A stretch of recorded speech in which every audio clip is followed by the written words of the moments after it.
fall evening here in downtown Tulsa. Tonight, the drive for the playoffs continues between the Tulsa Roughnecks and San Antonio FC this evening here at One Oak Field. The beautiful backdrop to our game this evening, the skyline of downtown Tulsa. Welcome in, everyone, watching not only on YouTube, but on Cox Your View 1334, with two teams that are currently solid in the playoff standings. San Antonio 4th and the Roughnecks at 6th. And there is so much movement happening between the top 4, 5, 6 teams, Dave Saunders, and throw Sacramento and Oklahoma City Energy in there as well. Heck, make it the entire 8. There's a lot left to prove and a lot left to play for, which is why tonight's game is so much, important for both sides this evening here in Tulsa. We'll take a look at the Eastern Conference standings as well, with the Charlotte Independents leading the way with 40 points, Charleston Battery and the Tampa Bay Rowdies there at 37, and you see Red Bull 2 currently in 8th place. I am Jeremy Poplin, joined by Dave Saunders, calling tonight's game for you. Dave, you can feel it inside of One Oak here this evening. There was a buzz throughout the organization leading up to the week. They know that they're close to clinching that first playoff spot here for the Tulsa Roughnecks. They are indeed, Pop. Good evening to everybody watching this around the country. Good evening to you if you are watching from San Antonio, and of course the Roughnecks fans tuning in.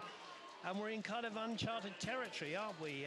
You know, the Roughnecks are going for the top 8 spot, and 3 points tonight would be extremely useful. But we know that we're up against a very, very good San Antonio side who are currently in 4th, having lost their last 2 games, Bob. San Antonio leads the all-time series against Tulsa. 4 wins for San Antonio FC. Now, San Antonio had a 3-1 home win against the Roughnecks on June 17th there at Toyota in their first regular season game. The Roughnecks won the Open Cup meeting in PKs after a scoreless battle there at the University of Tulsa. That game way back in June as we get you set for tonight's meeting. San Antonio suffered that 1-0 loss to Rio Grande Valley FC there in the South Texas Derby last Saturday night, as it lost for the first time at Toyota Field this season. Tulsa's coming off the 1-0 win over Los Dos back here just 1 week ago on this pitch at One Oak Field. We'll take a timeout, and when we come back, we will get you set for kickoff. Coming up next, it's the Roughnecks and San Antonio FC. We'll be back with kickoff after this. Your Tulsa Roughnecks FC continue their playoff push this weekend at One Oak Field as they host conference rival Seattle Sounders 2 on Saturday, October 7th. Kickoff is set for 7 p.m. and all youth soccer players wearing their team's jerseys can purchase $5 tickets in any section. Arrive early as gates open at 6 p.m. when the first 500 fans through the Oil Derrick and Arvest entrances receive a Roughnecks poster compliments of TPSI. Visit roughnexfc.com today for tickets. 3rd and 8, Williams takes a snap, he drops back, he's got a man downfield, he throws. It's intercepted by Phillips! He's at the 40, he's at the 30, he's at the 20, he's got one man to beat, he's going all dog! He's going all the what? Nothing comes before coffee. That's why we're introducing a whole new line of espresso drinks from McCafe. Cafe quality from beans to espresso machines. Touchdown! Approximately 4 seconds ago! Welcome.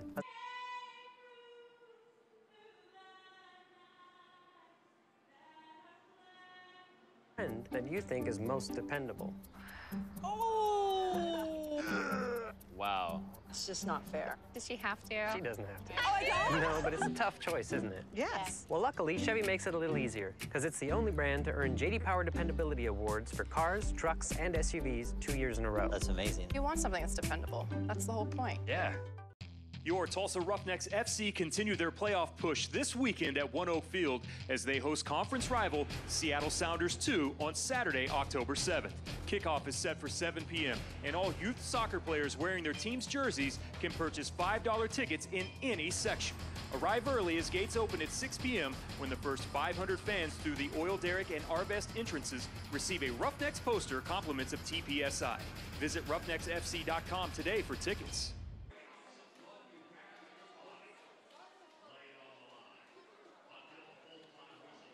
Drill, who has done an incredible job in year number 1, coaching this Roughnecks side to a potential berth in the 2017 playoffs. And he has his hands full this evening with an extremely talented San Antonio FC side rolling in 14-4-10. Dave Saunders with 52 points. We talked about that 1-0 loss last week, but talented across the board, including the man that is going to cause a lot of problems for Tulsa tonight, and that is the man between the posts, Diego Restrepo. 2 shutouts away from tying the single-season league record of 13 held by Brandon Miller with 4 games to go in the regular season. And this is how good that Diego's been. He gave up 5 goals in the match against Swope Park and 1 last week, and he's still one of the league leaders. He's directly in the race there for being the best keeper in all of USL in goals against average. What an incredible year that he's had, and he is one of the main reasons why San Antonio has had the success that they have had so far this season. I always say good teams are built on a very good goalkeeper, and that man in your picture there is an extremely good goalkeeper, arguably the best in the division. I mean, the Tulsa Roughnecks have got a pretty good keeper in Fabian Soda, haven't they? But this man has been incredible. And then if you say in front of him, and I was talking to the San Antonio team media guys, in my opinion, Cyprian Hedrick is one of the best central defenders, in my opinion, Pop. You know how much I like the guy when I saw him play for OKC. You know, and I think he's an outstanding defender. So that, to me, is one of the keys for the game. Can the likes of Ian Swantasson and Juan Pablo Caffa and Joey Clichy and Joaquin Rivas break down this fence and beat this goalkeeper tonight? Cyprian Hedrick was a thorn in the side of the Roughnecks while he was a member of the Oklahoma City Energy, and will continue to be so here coming up this evening as you see San Antonio FC coming together quickly. There's a good look at Cyprian, who I have to echo my partner's sentiments and how good that he has been. A few changes in the lineup to San Antonio FC from their last outing, and we will talk about those as we push through the broadcast here this evening. Also a few changes for the home side in the Tulsa Roughnecks as well. Settle in and get set for one of the most important games of the 2017 season, coming to you live from One Oak Field. Want to wish everyone in San Antonio a good night, including those from redblack90.com who do a great job in previewing this. Stephen Anderson, Project Spurs, one of my favorite websites. I have to throw up my San Antonio Spurs love, Dave, since we're playing San Antonio this evening, and we are officially underway here from One Oak Field.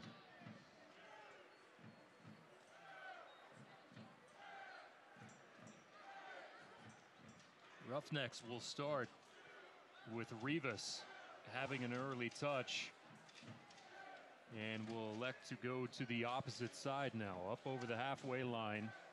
Tulsa will try to settle in here with possession. These are 2 teams that are pretty equal across the board. Dave Vaudreuil, the head coach for the Roughnecks, stated this week, outside of the win in the Open Cup over San Antonio, he felt like that the Roughnecks, in his opinion, I'm sure there are several thousand fans in San Antonio that would disagree. Great ball point through. Oh, an early opportunity from Rivas. A brilliant touch. Was that Paris G that set that up centrally? Nice ball through that found Joaquin Rivas on the run, and he skied it over the bar, but brilliant build up here from the Roughnecks. Yeah, quickly taking free kick. There's Paris G's touch, and then Rivas with the shot just over the top. But a good start from the Roughnecks, and kind of caught San Antonio a little bit napping there. And credit Juan Pablo Caffa, who saw that played that ball early on the ground to Paris G. Back to my original point, Coach Vaudrell thought that the Roughnecks might have outplayed San Antonio FC, even though they lost 3-1 there at Toyota. Yes, I heard him say that on your show in the week. And, you know, you go down 3-1, but you outplay the opposition, in his opinion. So, Pop, an early tactical thing from Coach Vaudrell. I see that Corrales, who we normally see at left back, is actually playing at right back, and Jaime Ayala, who normally plays at right back, is playing left back. So must be a tactical switch. And I'm guessing here that I think he's going to try and look after Billy Forbes on the defensive situation is Corrales. Have to keep your eye on Billy Forbes the entire time. Chris Tierpak, who has been a Roughnecks killer as well on the bench here this evening. He is nursing a bit of an injury, but Billy Forbes and Guzman will be the focus tonight of the Roughnecks on defense. Good touch from Rivas, working here with Kaffa. Outside to Juan Pablo Kaffa. Overlapping run. And George Corrales has had better efforts in the past. Currently coming back down from his stint in Chicago with the Fire. If you're just joining us, Corrales signed a contract with the Chicago Fire and will remain in Tulsa for the remainder of the season. And that's part of the issue with him playing at right back, isn't it? That he's predominantly left-footed, and he was on his right foot there trying to wrap the ball, wrap it around the ball there, and he went out for a goal kick. So far, San Antonio has not had much of the ball here in the early going. We are in the 4th minute. Possession-wise, here in the early going, it has been all orange. Yeah, and a big night, as I often say. Paris G and Jonathan Levin there in the midfield too. They've got to secure things down, and I think Coach Vod said in the show there that those two are more predominantly sitting midfielders, aren't they? You know, to the likes of Colin Fernandez is on the bench, and Ja'Cory Hayes. Levin might have got away with a little bit of a foul there. Restrepo is going to have to come out. He gets there in front of Calistri. Dangerous there. Does link up to the outside with Cochran. San Antonio fortunate. Calistri on the challenge against the keeper. And there's those simple balls forward that you will see into Billy Forbes. Running on an angle inside the box. It's about getting numbers inside the box and playing the correct ball. Here's a turnover deep in the Roughneck side. Knocked off the ball one more time is Elizondo. Roughnecks have to be careful here in the giveaway, and a foul in the center of the pitch. And fortunately for the Tulsa side, that will earn them a free kick. Yes, they have to be a bit careful there, don't they, in that final third. But the referee was right there on top of things and deemed it to be a foul. Elizondo, who we mentioned last week, had a franchise-high 5 shots on target last Saturday in their loss to RGV. In that match, tied Omar Gordon's season high of 6 total shots in a match for SAFC this season. 2 exciting players, aren't they? Playing on the left is Billy Forbes, and on the right Omar Gordon. 2 exciting players, and then, as we know, Chris Tierpak on the bench. So they've got some good players of San Antonio. As have the Roughnecks. Sven Tussin, who makes this happen. Looking for Paris G. Oh, G tried the move inside the box, taken away there by Corrales, and Corrales, his opportunity.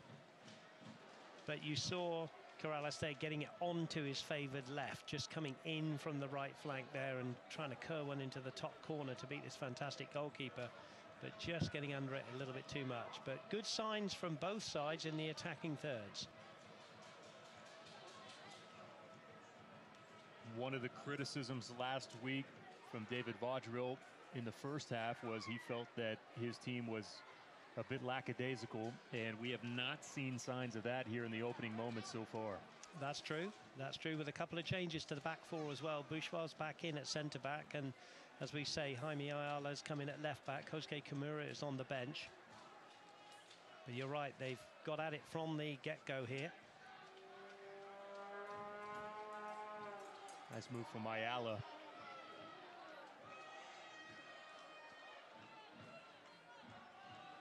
finds Sventusson. Battling there with Ojong. Early opportunity now.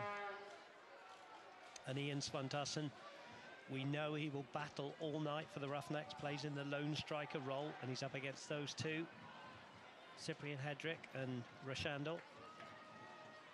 Sventusson still setting on 11, looking for that number 12.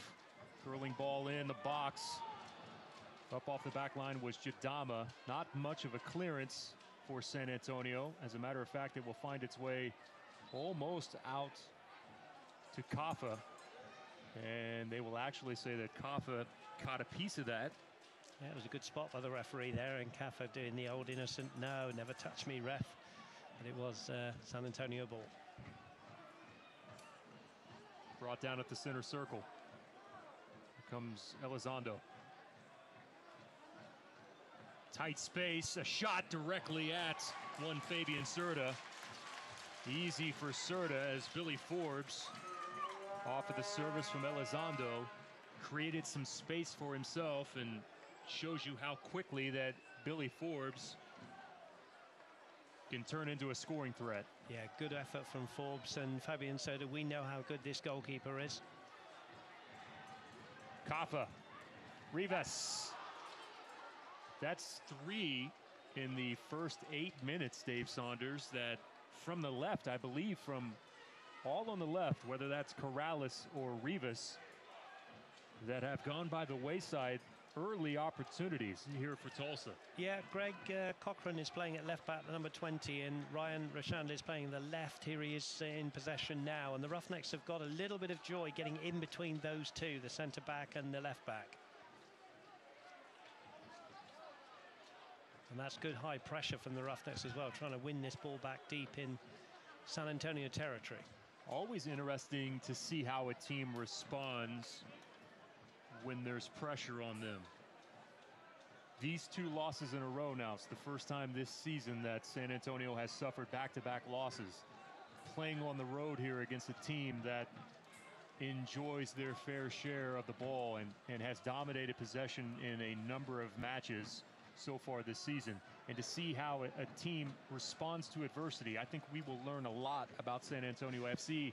Late season version San Antonio FC pushing towards the playoffs. Yeah, you will. And Darren Powell is a very good coach, and he will have got them ready for this game. And, you know, I was looking at some of the Cyprian Hedrick interview, and they said they've got a game plan tonight. You know, they respect the opposition here in Tulsa. And, of course, they play their last couple of games at home, don't they? 3 games to be precise, isn't it? After tonight, this is their last road trip. Reed's ball into the box, knocked away. Here's a foul towards midfield quickly on the restart. And, of course, the Roughnecks have only got 1 away game, haven't they? Which is on Wednesday. A red-hot Phoenix Rising team. Yeah. Who finds themselves currently in the battle. It's Forbes, who just pushes Juan Pablo Coffo off of the ball. Here's Elizondo. Turns, sets himself up with some space. It's a nice turn there in the center of the pitch. I'll tell you what, it's a good game, Pop, isn't it? Because both attacks have had some chances on frame. Well, I say on frame in inverted commas, really, but for the Roughnecks, because they've kind of got a bit high and haven't forced the keeper into a save. Fabian Serta's had a couple of comfortable saves at him, but it's good to watch. It's a great game of soccer, this one. Great ball played in. Ayala having to deal with the defender. Here's a header. Backside Kaffa, near post. Well, I think the referee spotted a push there from Ian Sventusson, who's talking to the referee about it. He's saying he thought, you know, the defender was pushing him as much as he was pushing the defender, but the referee went for it before Kaffa's shot, which hit the post.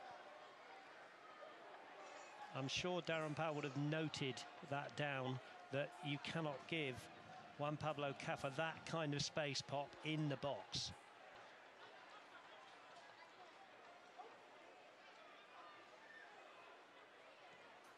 Diego's ball forward to the far touchline. Header towards the center of the pitch. Paris G, the first Roughneck player there. Second ball, however, won by San Antonio. Here they come to the opposite end, to the outside. Far touchline, almost in the deep corner. Roughnecks have it surrounded well. 3 defensive players there. Ayala with the pullback.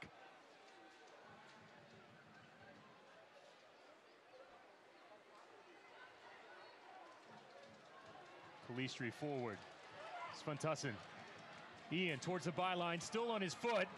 Restrepo comes out. Ian's upset with himself. Slams into the post. Wishes he could have that one back. Probably the wrong idea. I think you're right. I think it was the wrong idea. I think he will just go the action here. Forbes from the corner of the 18. Step over move. Off of the deflection. I think you're right though, Pop. It was you know, the wrong thing, but Svantusson did extremely well to get to where he did. Just need to pull it back, really. Good ball from Reed. And good defending from Bradley Bourgeois. Unable to find it past Forbes.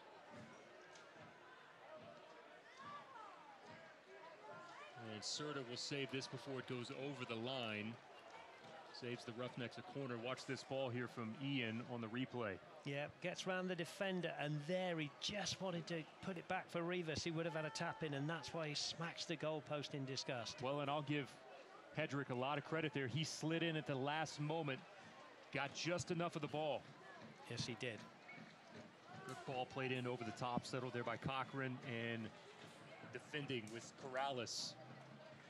Going one-on-one versus Cochran. Yeah, first time we've seen Cochran go deep into territory there.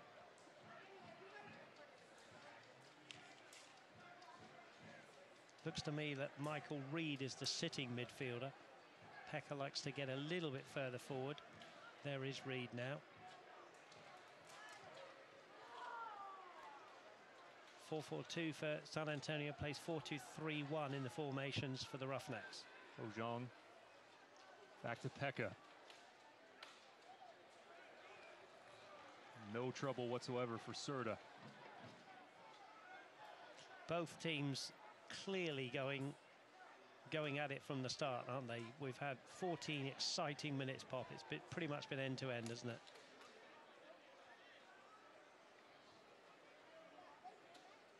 Our referee tonight is Ishmael Peckmick, along with Matt Trotter, Jared Rigsby, and the fourth tonight is Blake Fraley. Thank you for tuning in. We are score watching as well. Here's Forbes into the box. Hard driven ball into the side of the net from Billy Forbes, and that's that space, and also a sign of speed that will keep David Vaudreuil worried the entire evening, and probably some sleepless nights heading into tonight's match. And there you can see Forbes got ahead of and round the back of Corrales, who normally plays left back. He's playing right back, and deliberately to mark Forbes. Calistri did well with it there. Only thing he could do on that angle.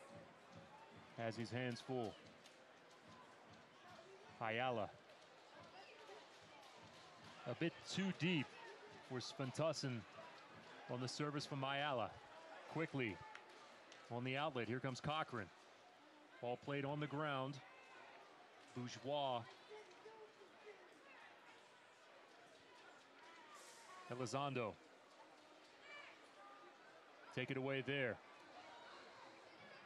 Comes Kaffa. Dead sprint from Juan Pablo Kaffa. His left-footed shot sent 20 yards over the top of the bar here in the 16th minute. Do you know, it's an interesting game, isn't it, when you look at it tactically, because it really is end-to-end in terms of the attacking prowess. And you got to feel a bit sorry for Jonathan Levin, who's hardly touched the ball in the central midfield there with Paris G. Paris G's had a few more touches, but those two are finding it hard to get into the game, because it really is just bypassing the central midfield for Tulsa. And through no fault of their own, I might add. Here is Levin now.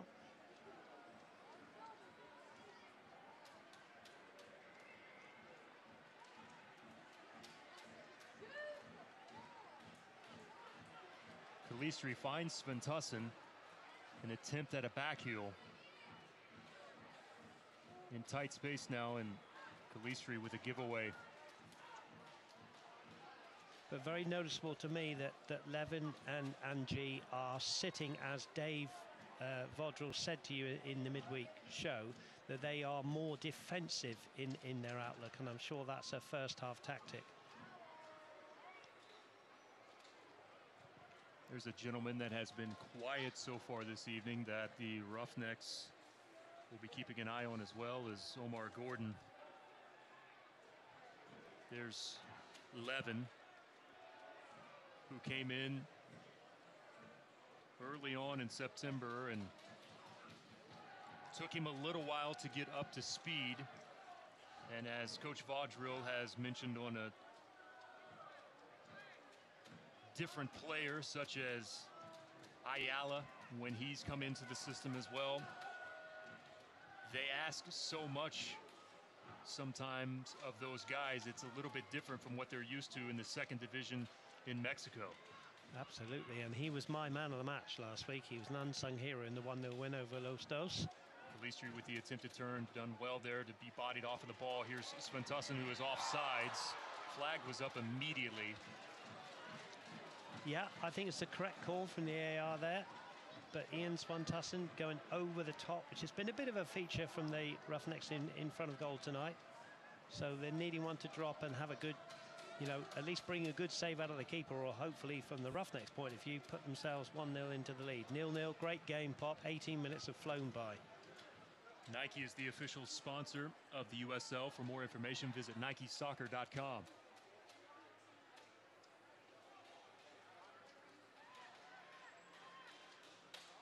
Tulsa defense did well as the takeaway. Now Bourgeois. Ayala has some space in front of him. Diagonal run there from Kalistri, who has it. Corner the 18, a step over. Now creating some space. Rivas with a great back post run. The ball was a tad bit behind him. And a good header away from Cochran. Here's G, fortunate there. Corrales. Kaffa, curling ball easily. I don't know if you're you know, Coach Powell for San Antonio, are you a little bit worried that the Roughnecks are getting in behind your defence? You know, the Roughnecks seem to be picking out some good balls to get in behind the defence, but having said that, there's not been an end product so far. And this has been one of the better groups defensively in all of USL. Well, I was looking at the stats, and I think they've conceded 2 twice, and then of course that blip at Swope Park, and that's about it. Well, there's been lots of 0s and 1s. In San Antonio's defense, that lineup that Swope unveiled that night, it was a lot like we saw in their last game for Swope Park. A number of players sent down from the parent club.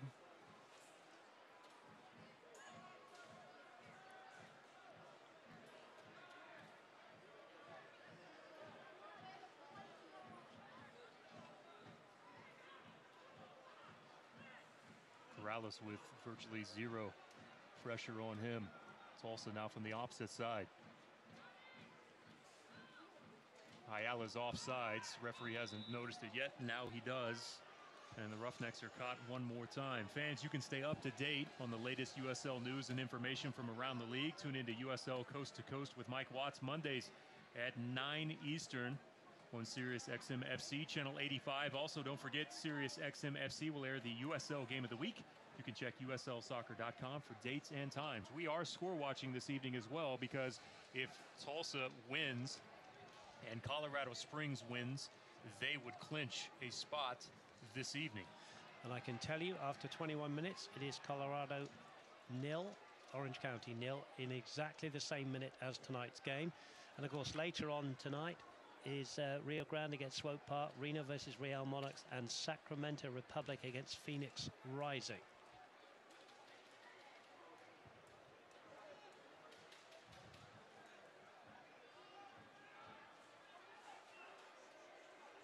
A bit of press from Ian causes the turnover there. Well, the Roughnecks are certainly really up for this, aren't they? I mean, every single player now has had good touches on the ball.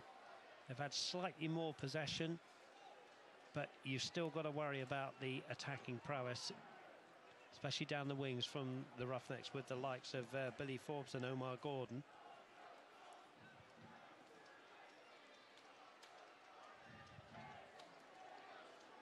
New Balance is the official kit provider for the Tulsa Roughnecks. First year for the New Balance kits. You can find all of your New Balance gear at the team store located here at One Oak Field. Proud to have New Balance on board this season for Tulsa soccer.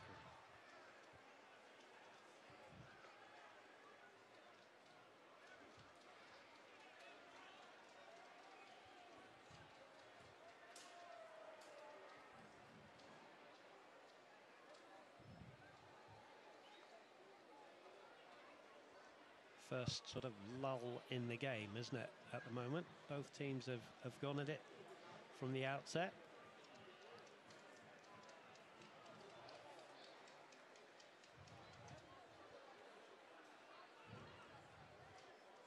Looking for the opposite side, Corrales.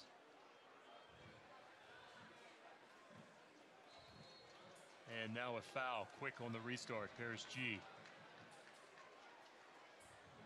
Jadama to Bourgeois.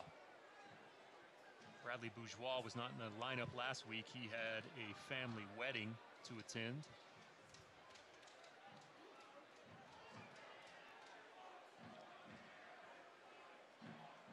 Bourgeois has been so important to the center of that Tulsa defense this season, Dave Saunders. Certainly has, alongside the stalwart Jadama, who's played pretty much every minute, hasn't he?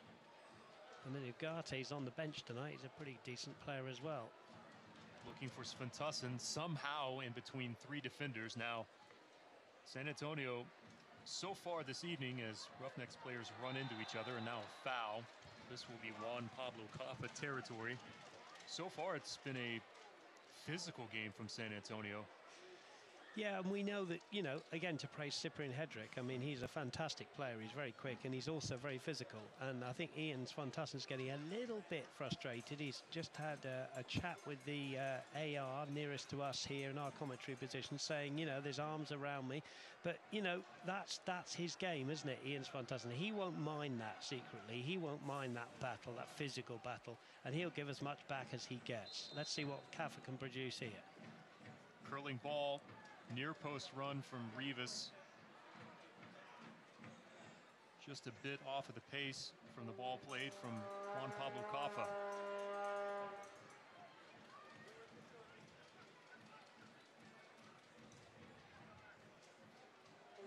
Our touchline.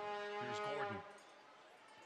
Gordon's got some pace with the ball at his feet.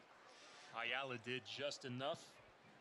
Well, I had a quick count up of white versus orange shirts there, and it was 5v5. So the Roughnecks have got to be extremely careful if it breaks down from their attacking prowess. Well, guys like Gordon, when he turns and they're on the go at that point, I mean, they transition to offense extremely fast. Yes, indeed they do. Cochran cuts to the inside, has some space. Forbes there with the run. Bourgeois got there almost at the exact same time as the ball. Well defended there from Tulsa, and a goal kick now coming up. Yeah, good solid play from Bradley Bourgeois there, and the lad was going nowhere with his cross. Bourgeois did enough physical presence there. Now, I can tell you, Pop, there's been a goal. Colorado Springs lead by a goal to nil against Orange County.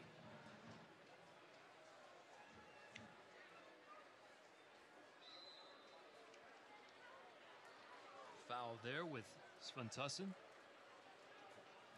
You know, Darren Powell, as we see a shot of Sventusson, very familiar with Ian because Ian played center back for Orlando 2 when Powell was the head coach. Could not save that from going over the byline. So very familiar with Sventusson. Also played his college ball at UAB.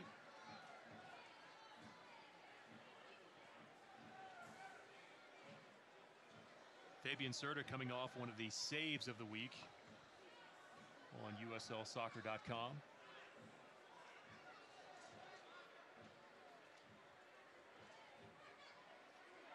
Kept the clean sheet last week against Los Dos.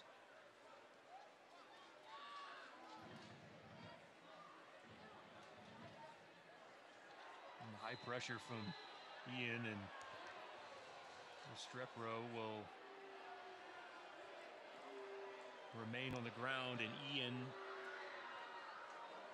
has officially been booked here in the 28th minute. Kaffa pleading the case for Ian. A little bit of frustration, as I said a few minutes ago. Swantassen feels he's being manhandled inside the box, and here is the replay. Here's Swantassen. Here's the keeper. The keeper gets the ball away. I think the lad's going to be okay. They will send the trainer out to make sure that Diego is okay. See there, the third yellow card in 5 games for Ian.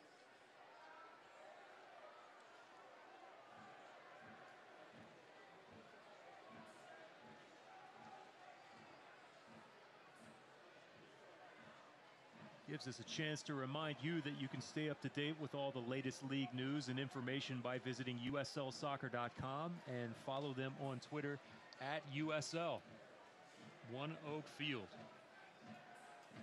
in Tulsa this evening for this high-profile matchup tonight between Tulsa and San Antonio, still scoreless in the early going. And again, keeping an eye on scores from across the league, as Colorado, the Switchbacks FC, have an early lead.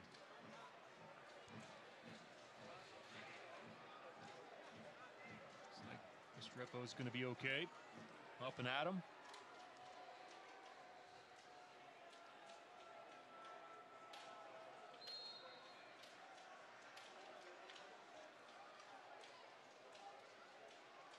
Of course, Ian Swantassen just has to be a little bit careful now, doesn't he? That's a good ball through, but Fabian Serta will get there. But he's just got to be a little bit careful. Pop now, obviously playing, you know what, the next 60 minutes of the game on a yellow card.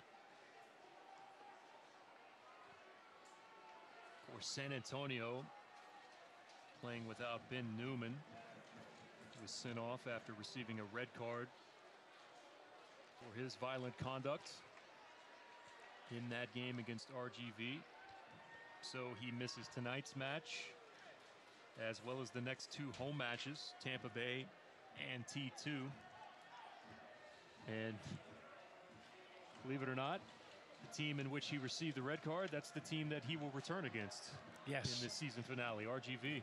Yes, they've got to play them twice in... well, they've already played them once, as you alluded to, and they've got them again. On a quick note, I would also like to mention that San Antonio FC last week was able to donate over $100,000 from ticket proceeds to the Hurricane Harvey recovery efforts. So well done to the fans in San Antonio last week. Yeah, fantastic effort. Well done, guys.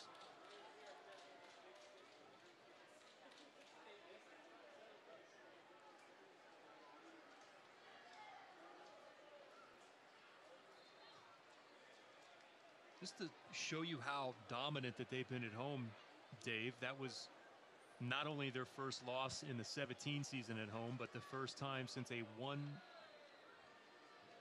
loss to St. Louis FC on September 10th, 2016. Yes, it was a collector's item, wasn't it, that home defeat? And that great stadium, went there last year. Wonderful stadium, and they've made it somewhat of a fortress. And of course, they want to get in the top 4 to get the home playoff game, don't they? Of course. Chidama links up with Rivas. Roughnecks want to get in the playoffs at the moment.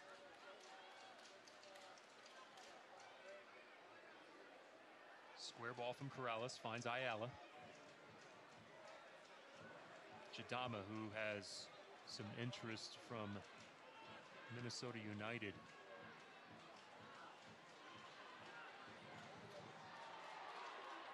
Hoffa taking off the ball there inside the box. Defended well from Bojang. Yeah, perfectly fair tackle. I just thought we might have seen a bit of magic from Kaffa there, just the outside of his left foot, top corner. But he just took it too far and was tackled well. See this from behind here. Yeah, I just thought he was going to hit it there, but that was a good tackle by Bojang.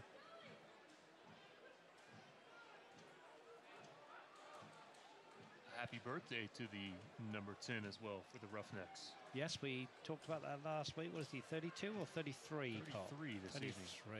Still a young man.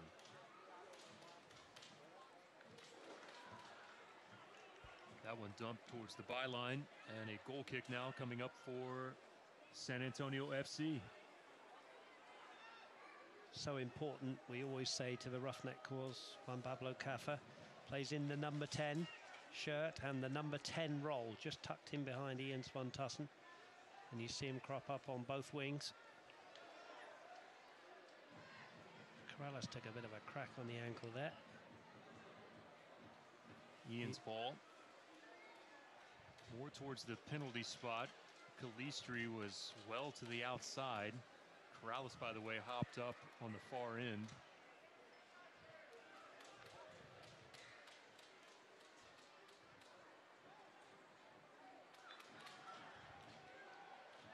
It's all settled down a bit, Pop. I mean, there's a lot at stake here, isn't there? Both teams had chances early on. It's an energetic start from both sides. And you're right, we have settled in. This is more of what we saw even back during the Open Cup match at the University of Tulsa between these two.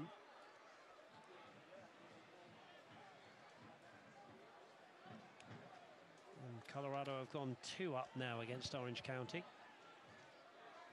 Same minutes, 34.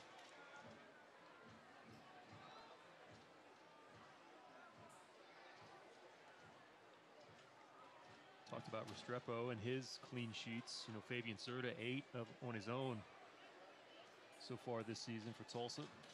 Searching ball, looking for Calistri. That will be a corner now for the Roughnecks. Yep, just the odd long ball they play, the Roughnecks. They don't do it too much, and that was a good long ball, and thumbs up from Joey Calistri there, because it meant the defender had to concede the corner.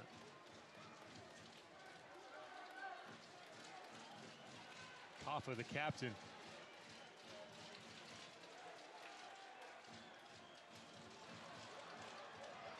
Cleared out of the 6. Brought down by Ayala. Corrales on the opposite side. That means Levin has to move over from his defensive mid spot to fill in there. Ayala, one touch to the outside. Jadama. Just outside the corner of the 18. Cuts towards the byline. Looking for some space. Ball on the ground. Bourgeois. Oh, can't save it in enough time. Well, you don't often see both your centre backs up there playing as a centre forward and a right wing, but Jadama did extremely well there, managed to get the ball in. Cochran was trying not to concede the corner, and then Bourgeois up there from the corner, and he went just over touched it, didn't he? And a goal kick.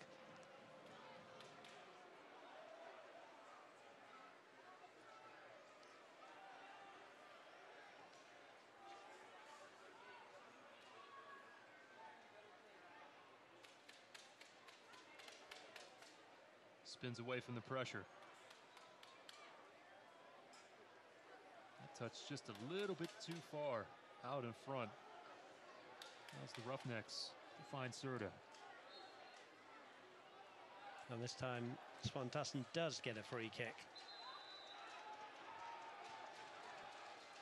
And the referee's just going to have a word with... He wants a word with Hedrick. Yeah, kicking the ball away.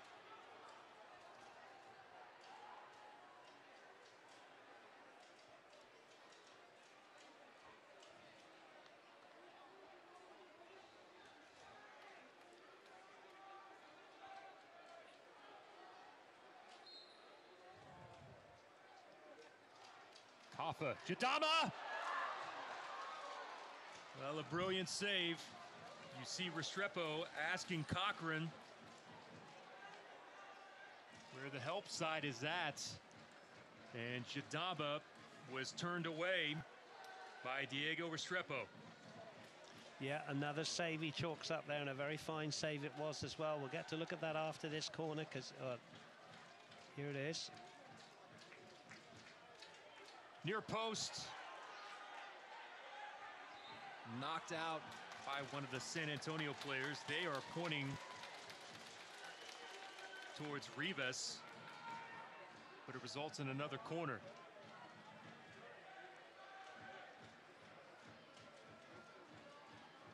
Kaffa with the in-swinger. Low-driven ball.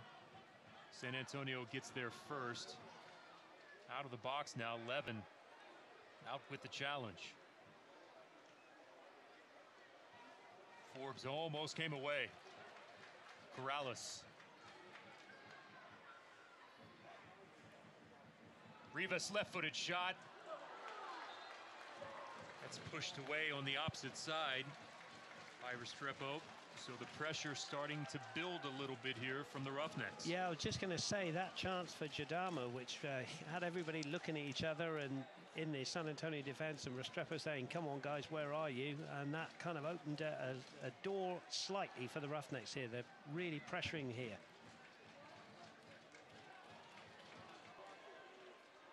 Levin, not much on it. Jadama battling. Wins a throw-in. Cut down there, trying to go quickly to Calistri. Levin sliding through, will pick up the foul. Yeah, don't want to be critical. I think Jadama could have just put the ball down there and taken a little bit of time and had someone else take the throw, and could have created a bit more pressure. But San Antonio have defended it well. Good pressure from the Roughnecks. Remains 0-0. Restrepo just makes it look too easy sometimes, Dave Saunders. Yes, indeed. I mean, two very good saves there. He had to go down to his right there in that second save, and that was a fine save earlier on from the Jadama chance. Now, scoring first has been vital to the Roughnecks so far this season. They are 12-2 when they score first, just 9-2 when the opponent scores first.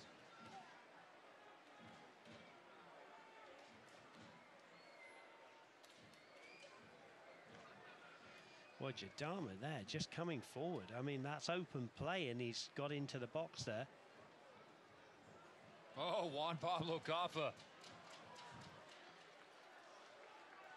Bit of magic from Mr. Kaffa there, and then just scuffing his left-footed ball, which meant the keeper could dive on it. Watch this. Here's the magic you described. Right by the defender. Couple of players down here, one from each side. Free kick's going to be San Antonio's. I wonder if Pop, if you asking the two managers before the game, and I know a lot happens. There's the challenge there, and no malicious intent there. You know, would both managers take a point before the game? Ideally, of course, you want 3 against a team that's so close to you. But you know, at this stage of the season, would you take a point? I know it's a long way to go in this game, 5 minutes to go to half time, but you know, you just wonder, don't you, if they so if we could shake hands and take a point each, but we'll see. 41st minute. You certainly don't want to lose the game, put it that way.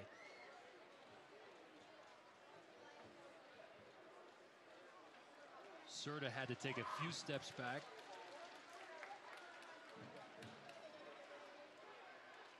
But there's certainly a lot of, you know, you were reading out the stats then, if the Roughnecks concede first. I mean, we were getting used to that, weren't we? Seen that last season. This season, it's been a little bit different, and they've got, you know, a much sturdier defence and a very good goalkeeper. So far, so good from the Roughnecks' point of view. 4 minutes to go to half time.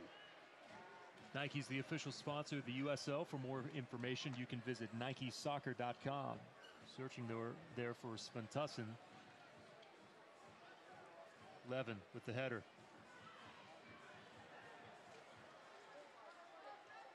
Ian had his hands full between two defenders. Cut down by Ayala. This will be a foul there on Gordon. Swantasson, again, we say it's a very, very difficult job up against two central defenders in the modern game when you play one up front. And he's really in a physical battle, which we know that Swantasson doesn't want to lose and doesn't mind being in. But he has had a yellow card in this first half.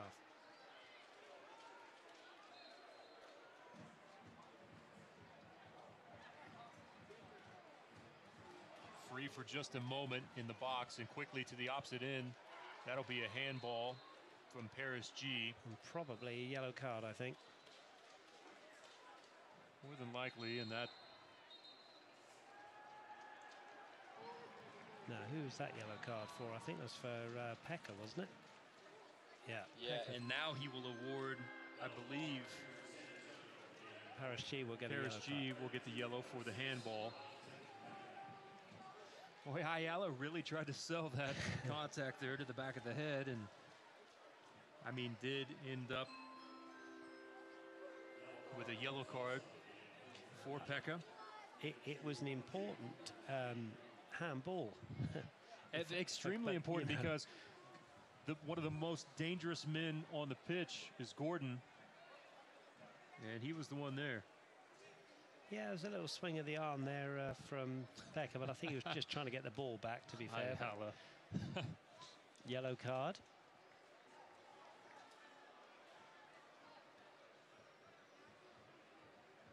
Now Swantasson has to go back to defend, because up goes Cyprian Hedrick and Rashandel. That's the third game in a row now for Pekka with a yellow.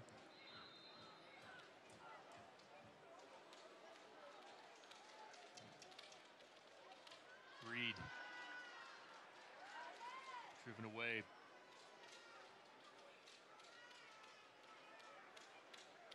Rivas with a nice turn. Push from behind. Great first touch from Rivas. Now he's saying he was through on goal. I think there were other defenders back, but what a fantastic first touch, and then to draw the foul. That's all created by keeping those hips open.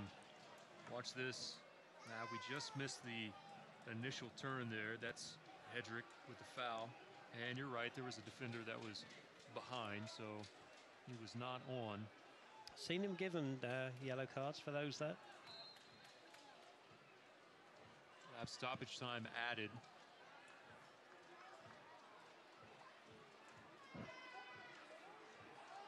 Bourgeois was player that makes contact with Diego Restrepo, and Diego is not happy about that. Comes over and lets Bradley Bourgeois know exactly what's going on, and now we've got some shoving there towards the post. Ian Svantusson is in there trying to hold back Jadama. Levin just has to grab Jadama and push him outside of the box. Restrepo is down inside the goal, and you can see these San Antonio players creating a wall to hold back some of the Roughnecks players. Well, Pop, anybody that knows Bradley Bourgeois knows that he is not in any way, in any intent, going to hurt the goalkeeper. I am absolutely convinced when we see the replay, he's gone, eyes on the ball, he's not gone for the keeper, and Juan Pablo Cafa saying, come on, up you get, let's get on with this. It's been a great game so far, we don't need any of that. Jadama was upset because of the reaction that Bourgeois got, and as I say again, we all know Bourgeois will probably get a yellow card. Okay, Bourgeois' gone in there, I think he's allowed to challenge for that. At the last second, he's ducked his head in, but it's not to catch the goalkeeper, in my opinion. And he's saying that. He said, the ball's up in the air, my eyes were on it. You know, why can't I go for that? Rivas was tracking Restrepo because he knew exactly what was coming, and Rivas was one of the first players there. Hedrick was already speaking with Bourgeois at that time, and now the referee will bring the captains over along with Bourgeois. Sensible refereeing. 3 minutes of time has been added on.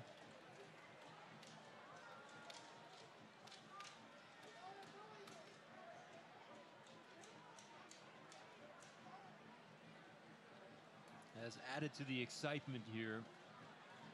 As we get set to close out the first half, Bourgeois still pleading his case, and now will be booked here in stoppage time. Fans, you can stay up to date with the latest USL news and information from around the league. Tune in to USL Coast to Coast with Mike Watts, Mondays at 9 p.m. Eastern on Sirius XM FC. And a yellow card issued to Restrepo. Well, enough's enough now. We need to get on with the game of soccer that we got, because it's been a great game. But I don't know if we can have one more look at that at some stage. Maybe we'll look at it at halftime, Pop. Sirius XM FC will also air the USL Game of the Week. You can check uslsoccer.com for dates and times. Restrepo's a very, very fine goalkeeper, and that's what he needs to do. But I say again, Bradley Bourgeois is not that kind of player, is he? Not going to hurt the goalkeeper at all. I've never seen him go in to hurt anybody. And I apologize earlier. That's the fourth game in a row for Pekka to receive a yellow card. Now 2 minutes of stoppage time has been added. The initial report came in at 3. Well, that's strange, because we had more time to be added on, didn't we? So maybe it was 1 and now it's 2.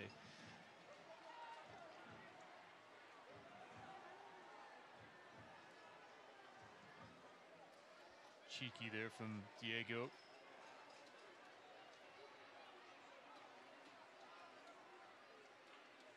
Gordon turns.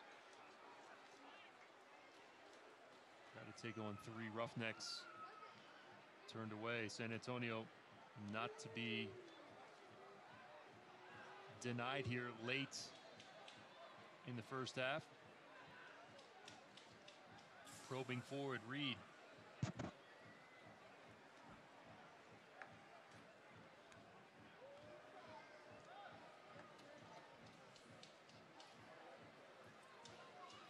Roughnecks turning them away. Kaffa not fast enough.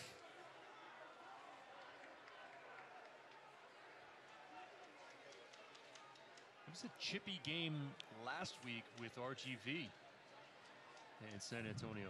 Yes, it was, wasn't it? But, you know, this has been a good game of soccer, and I hope it's not going to be spoiled. It's a driven ball. Elizondo. Elizondo has turned several times, has found himself with just a crack, a little bit of an opening. No trouble for Fabian Serta. And also a lot of that chippiness last week came with Ben Newman and the red card that was issued there, and that will do it for the first half. Well, an interesting first half here at One Oak Field. Energetic to the start. Both teams were able to settle in. Some physical play. Lots of cards issued here in the first half. And we find ourselves scoreless. We'll have a conversation with Dave Vaudreuil coming up here in just a few moments. Yeah, great game. No goals, but a really interesting game. I think Mr. Peckmick, the referee, has handled things very, very well. I just hope that those shenanigans are all finished now, because we want to see these two great teams play a great game of football, and that's what it's been so far, and I hope that's going to continue in the second half. All right, let's go down on the field. Justin Gorski as the head coach of the Tulsa Roughnecks, Dave Vaudreuil. Take it away, Justin.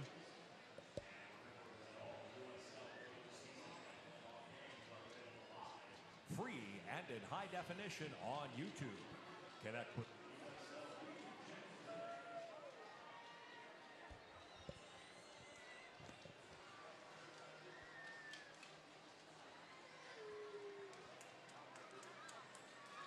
Thanks so much, Pop. I'm down here with Coach Vaude. Now, Coach, a lot of history between these two teams already this year. That was a hard-fought back-and-forth first half. How do you think you guys did? You know, as far as dominating the game and having possession and dictating the play, that's been fine. But our execution in front of the goal, you know, the first 3 shots were one touch over the bar. First 2 crosses were shanked. And when the guys roll the ball out of the back, their goalkeeper, our guys are not ready to press. So if 3 out of the 6 guys are ready to press, it's not going to work as well as it should. So, you know, I'm glad that we dominated the game, but we didn't come out with anything to show for it, and tactically our execution is off. So we have much more to do for the second half, and we know they're dangerous.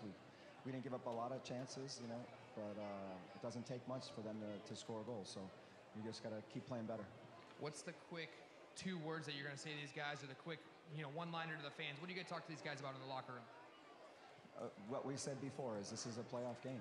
You know, if we win this game, we expect to have qualified for the playoffs, and this is a team that we're probably going to see in the first or second round, and you got to send the message now, right? If we play them, they'll probably have home field advantage, so we got to dictate the play now and send the message now and get the 3 points, and then, you know, we worry about Phoenix on Wednesday. Thank you so much, Coach. Good luck the second half. Pop, we'll send it back up to you guys upstairs. All right, thank you, Justin, for that. And the comments from the head coach, Dave Vaudreuil. 56% of the possession in favor of the Roughnecks here this evening. Will that continue into the second half? David Vaudreuil not very pleased with the performance of his team here in the first half, and we shall see what adjustments that he can make heading into the locker room here at halftime. We'll take a timeout, and when we come back, we'll break down the first half for you. Some highlights as well. You're watching Tulsa Roughnecks soccer against San Antonio FC. We'll be back after this. Have upended lives and livelihoods. Across this great country, Americans have answered the call. That special calling that compels us when others are down to step up and do whatever it takes. America's at our best when, against all odds, we come together and lift each other up. Please donate to oneamericaappeal.org. America needs you. Thank you. Thank you. Thank you. Thank you. Thank you. Every day across America, excess food is gathered by a network of good people at local food banks, giving hope to millions of children who struggle with hunger. They've earned their wings, and you can too. Together, we can solve child hunger. Support Feeding America and your local food bank at feedingamerica.org. The race for the USL Golden Boot is one to watch entering the final weeks of the USL regular season. The USL's all-time leading scorer, Dane Kelly, leads the league's top offense in Reno 1868 FC. Kelly's 18 goals on the year are chasing Matt Fondy's USL single-season scoring record of 22, set back in 2015, as Kelly pursues the first Golden Boot of his career. Enzo Martinez is second in the race with 16, but hasn't tallied a goal since Week 24. Martinez and the Charlotte Independents enter Week 28 having clinched a spot in the playoffs, but looking to hold on to the number 2 seed. The Charleston Battery's Romario Williams has only played in 20 games this season, yet has scored 15 goals. June's Player of the Month is looking to get back into scoring form. The Jamaican international has been held scoreless since August 12th. Real Monarchs SLC's Chandler Hoffman has already matched his single-season high of 14 goals and has done it with the fewest shots of any player in Golden Boot contention. Hoffman's 46 shots are about half that of Dane Kelly, who leads the league with 93 shots. The Pittsburgh Riverhounds' Corey Herzog has played the most minutes of the players in the running and is coming off his third 2-goal performance on the year. Herzog's brace against Bethlehem Steel FC brought his season total to 13, the same number he had in the 2016 regular season. With 3 weeks to go, the contenders will look to end on a high note as the race nears the finish line. For USL Network, I'm Morgan Conklin.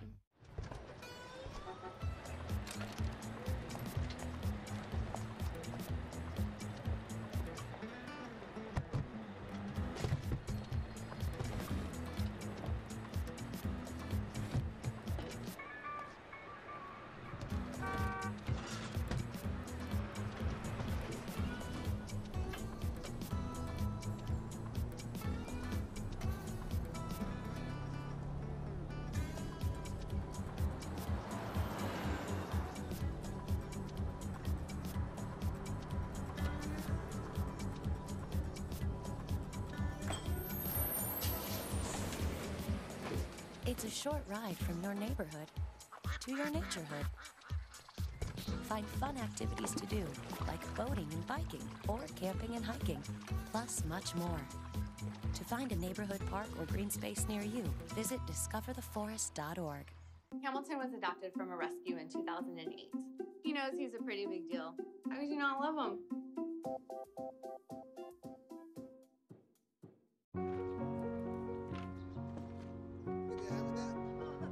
We do anything for kids. Yet 1 in 6 children in the U.S. struggle with hunger. Help end childhood hunger near you. Learn how at feedingamerica.org. Your Tulsa Roughnecks FC continue their playoff push this weekend at One Oak Field as they host conference rival Seattle Sounders 2 on Saturday, October 7th. Kickoff is set for 7 p.m., and all youth soccer players wearing their team's jerseys can purchase $5 tickets in any section. Arrive early as gates open at 6 p.m. when the first 500 fans through the Oil Derrick and Arvest entrances receive a Roughnecks poster compliments of TPSI.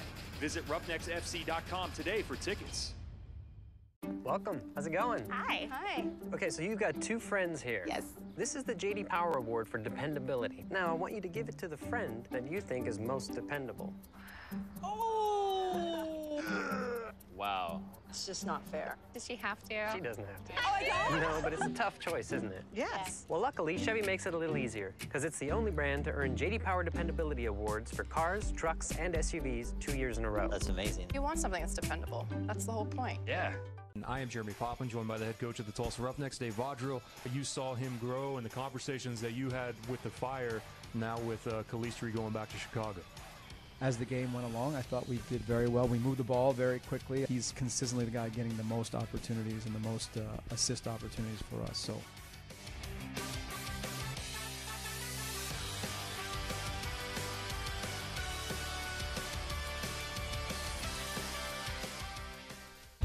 Some very positive news for George and for Corrales in getting that contract with the Chicago Fire. Much deserved for his play the entire year, and you had been telling us that that's a guy that they had been keeping an eye on the entire year.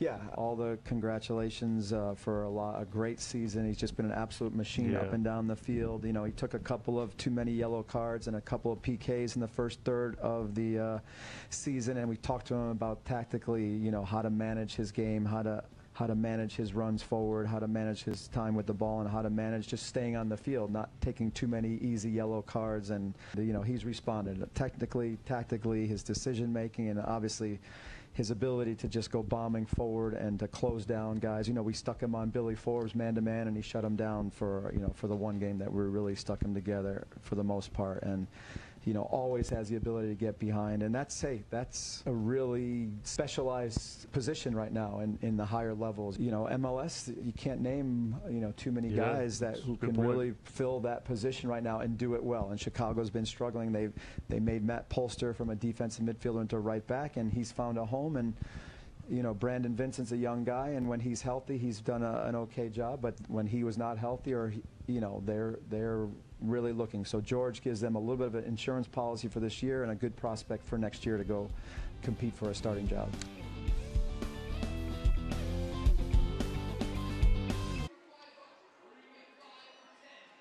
Great piece on George Corrales there, again, who signed that contract with the Chicago Fire, will remain here in Tulsa for the rest of the season. Welcome into halftime. I am Jeremy Poplin, joined by Dave Saunders. And Dave, so far, as we mentioned, opportunities for both sides, but it was a fast start to tonight's match.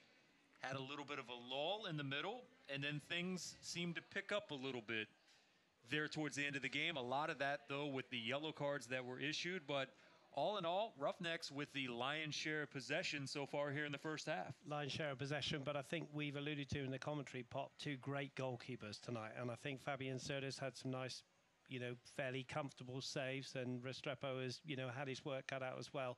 But, you know, 2 good defences and a great game of football, but I expect to see some goals in the second half. 3 shots on frame each for San Antonio and Tulsa. Now, Tulsa leads overall in total shots with 11-7 for San Antonio. And surprisingly, 7 of the 11 so far have come inside the box for Tulsa. They just have not been able to find the back of the net. They haven't, but I'm wondering if you're San Antonio, you know, have you experienced this? Because Tulsa seem to be able to get in behind the defense. They just can't be the goalkeeper, but you're right. Most of the action's been inside the 18-yard box tonight. Tulsa has done well against Billy Forbes as well, who showed some signs early, but then kind of fell off a little bit as Tulsa seemed to figure it out a bit. Well, I think it's a brave tactical formation from Coach Vodds, because Jaime Ayala, is playing on the left, and Corrales, who we normally see playing left back, is playing on the right to look after those guys. So it's very brave from Vodrell, but it's worked so far. Let's take a look at the first half highlights from tonight's match here at One Oak Field. We'll get things started this evening, and here are both keepers walking out onto the field with their arms wrapped around each other, and what a combination on both ends that we have here this evening. And things will then get started with Rivas. His early opportunity quickly on the start. It was a great touch from Paris G, and Rivas just sent that one over the top of the bar. Yeah, Rivas just getting underneath that one a little bit there, or it could have been a fantastic start for the Roughnecks. But back came on San Antonio. Yeah, Elizondo Forbes, just with one touch to create that space, hit directly at Serta. Easy save for him as he covers up the ball. Yeah, Serta did well then. He's had a couple of easy saves. Then Ian Swantasson got into the box. He does well, gets round the first defender, and you'll see him hit the post in frustration because he wanted to push that one back, but he just ran out there. Coming up now, the save of the night on the kick from Kafa. Finds Jadama. Jadama with the one touch, and Restrepo is there to deny. Jadama has only scored once this season. He nearly doubled his tally for the season, but for a great save from Restrepo. Here's the incident at the end, or near the end of the first half. It was Bourgeois coming in to challenge for that ball. Restrepo went down, then wanted to make his thoughts known to Bradley Bourgeois. Bourgeois is asking, why you got to go do that, man? Cyprian Hedrick was already having a discussion there. You saw Cyprian lean in and make sure that he was okay, and Rivas, now having his teammates back, was able to push him away, and this resulted in cards across the board, not only for Bourgeois, but for Restrepo as well. And Roughnecks players having to be separated there, and Restrepo down inside the net. But the referee was able to get all of that sorted out, and lots of cards here this evening. But as we get set to go into the second half, the Roughnecks with possession, I would assume it will be the same type of formation and same type of attack.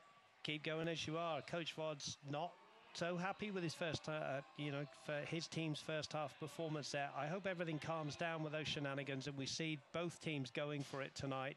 But I think, yeah, as you were, but we just need an effort for the Roughnecks to fall to someone like Swantasson or Kaffer, as you say, in the box, and, it could break the dead dot. Don't go anywhere. The second half is coming up next. We're scoreless here at One Oak Field in downtown Tulsa. Kickoff coming up after this.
All right, welcome back.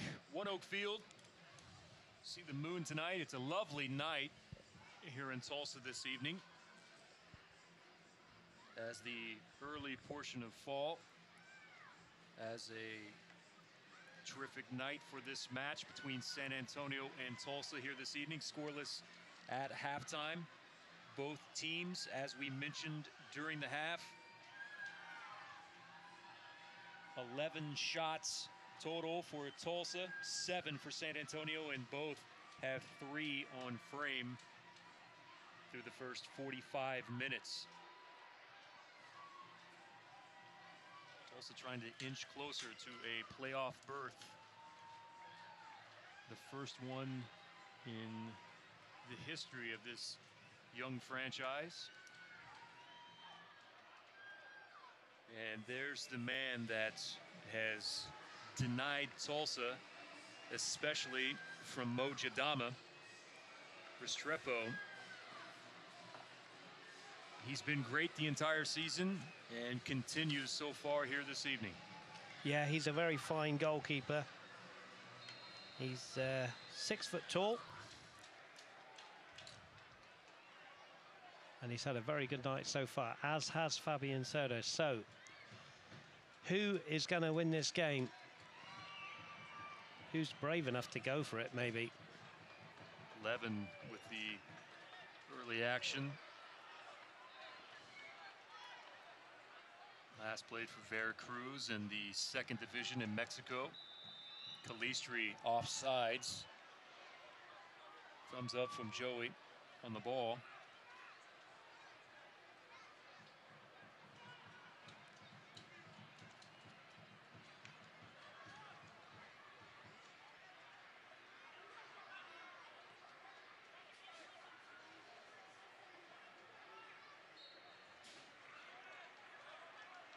Foul here on San Antonio.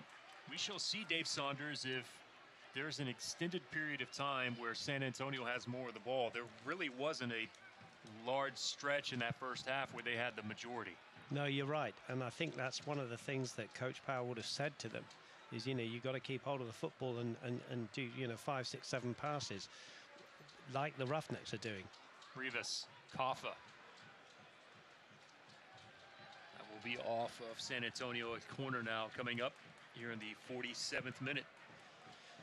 Arguably, you know, has there been a bigger 45 minutes for Tulsa since they've been a franchise? This has been, you know, this is massive now, isn't it, Pop? Do they go away with 1 point, 3 or 0? You know, what's going to happen in this half? It's all to play for. Kaffa.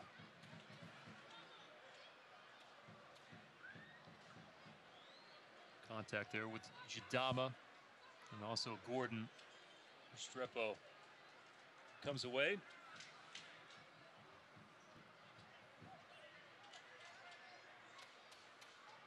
Elizondo, Gordon. Back to the center circle over the halfway line, looking forward.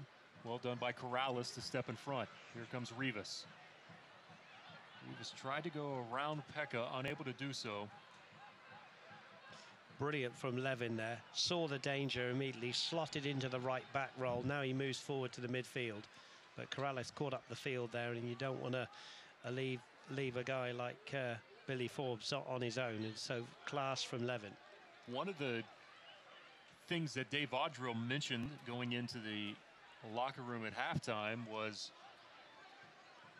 their system doesn't work if only 3 of the guys want to press. So we shall see if that aspect changes here in the early portion of the second half. We've seen a lot of higher press from Tulsa so far in the first half, and one opportunity here in the early going as well.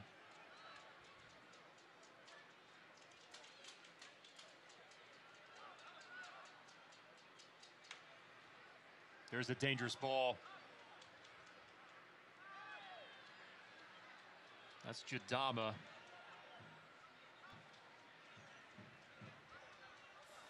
Yeah, Alessandro thought he was pulled back there, but I don't think it's anything doing. Good defending from Jadama. Could have been a dangerous moment for the Roughnecks.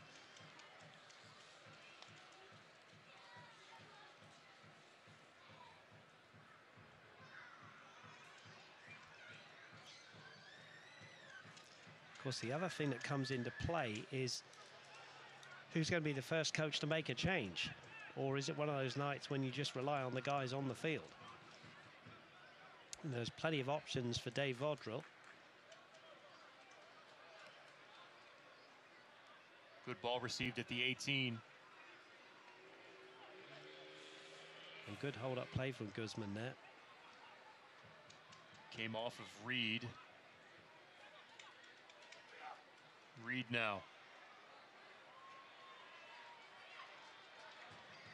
And that was not what Elizondo had in mind. You could see how upset he was with himself for getting tripped up, fell down. Still not out of danger now for the Roughnecks. Oh, Ayala coming back to help defend.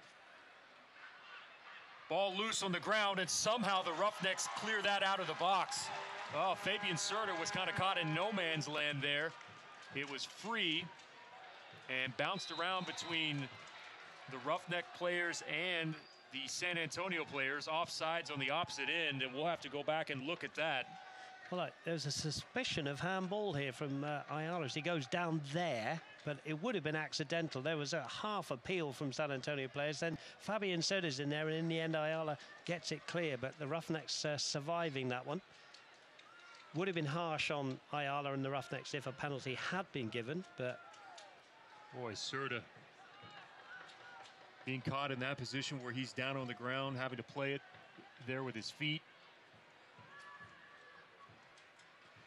Roughnecks fortunate here in the opening 5 minutes of the second half.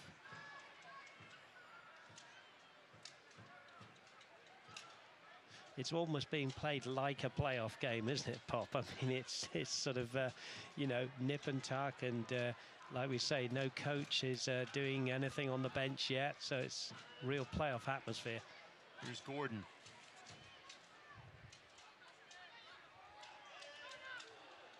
Great move from Gordon. Jadama fights back. Yeah, to be fair to Jadama, he's beaten the first time and he wasn't going to be beaten again.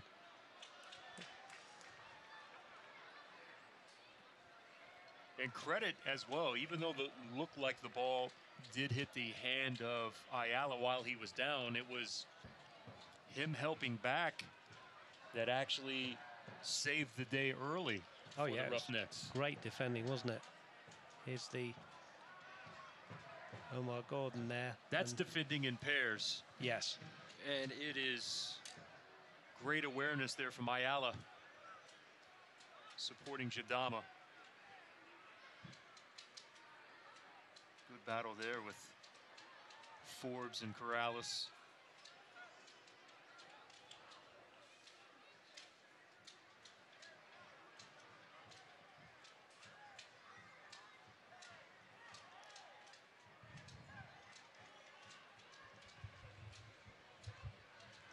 Well, there's been some physical tackles tonight, but I think, I say again, the referees controlled things very well, and I think both teams are, you know, going in for the challenges. Now we are going to see a change. Now this is what we could refer to as a change of pace, because here comes Ja'Cory Hayes, and this will be a swap with Paris G. Ja'Cory Hayes, on loan from FC Dallas, was unavailable to the Roughnecks the last couple of matches because of Kellen Acosta not being available for FC Dallas. So now that Acosta is in a better place, Ja'Cory Hayes comes back on loan from FC Dallas. And you want to talk about a night and day difference as far as pace is concerned between Paris G and Ja'Cory. Well, 53 minutes. Paris G's done his job. That's a great ball. It's Rivas. Has an option. Calistri was wanting the ball to the outside. Good defending from San Antonio. Yeah, Cyprian Edric again with a brilliant piece of defending. It just opened up for Rivas all of a sudden there. Calistri had his left arm in the air, desperately wanting the ball.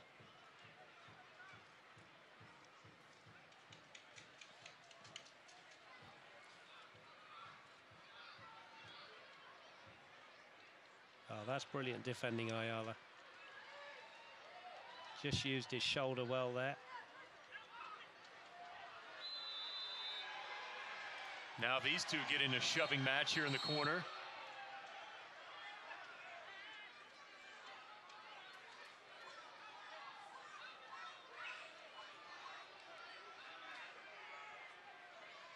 Well, it was right in front of the AR.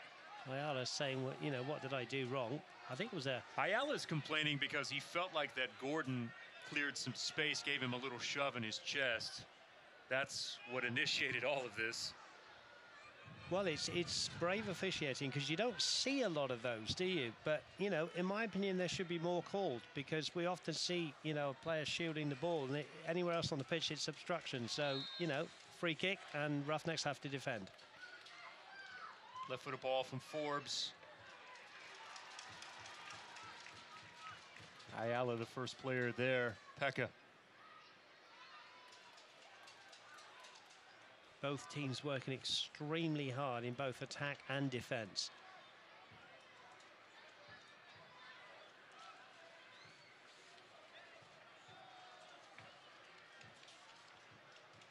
Just to come back to the substitution, Paris G going off, Corey Hayes coming on. Levin's just moved to the left of the 2 here, but they will interchange that. But it's as you were, it's 4-2-3-1, the formation. Serta out of the air.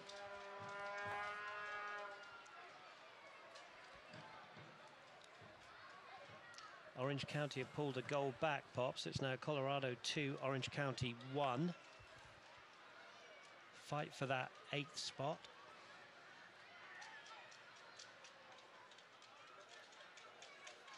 Joaquin has Levin. Levin now square to Jadama through the center circle. Ayala.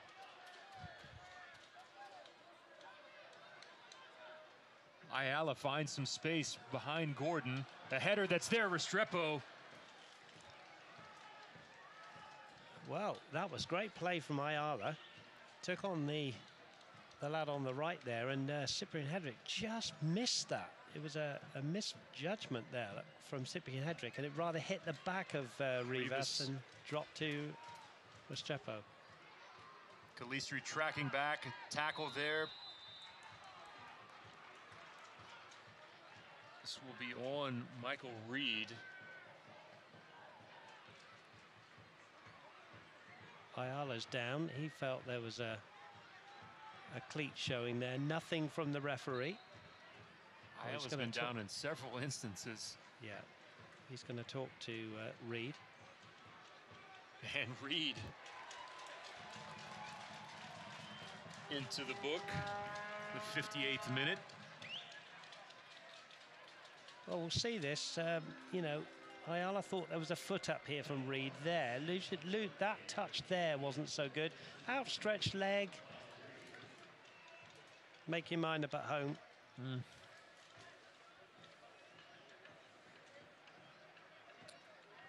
I'll make my mind up. I do not agree with the yellow.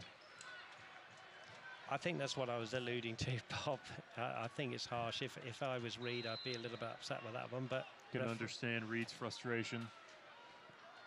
Unnecessary. Long ball, Calistri onto it from the corner. One touch, passed. He's into the box looking for an angle. Good defending from Hedrick. Yeah, just brilliant piece of play to nutmeg the defender, but this next touch, Joey Calistri knows was just a little bit too much, and it allowed Hedrick to get the tackle in. Great game, 58 minutes gone. Fascinating. Can't take your eyes off this one.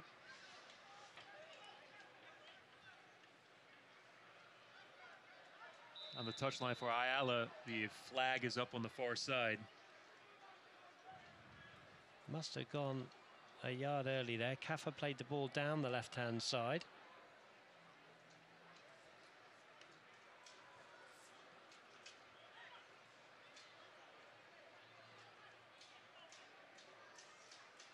Of course, I'll say again, Kaffa needs to be on the ball for the Roughnecks.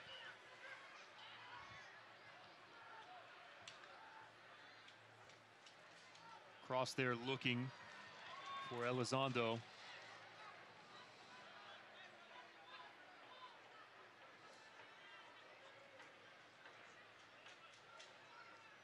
Gordon.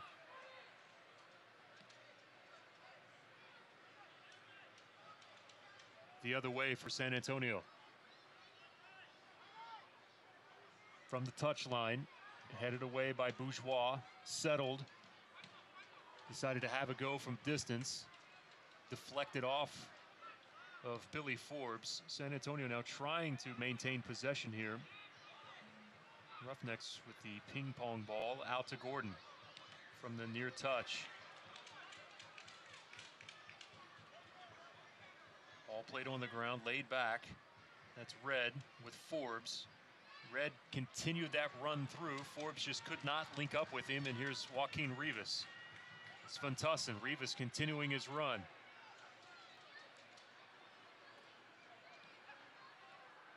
Jacory. Hedrick sliding through to Juan Pablo Caffa. That might have come off of... Now the referee will point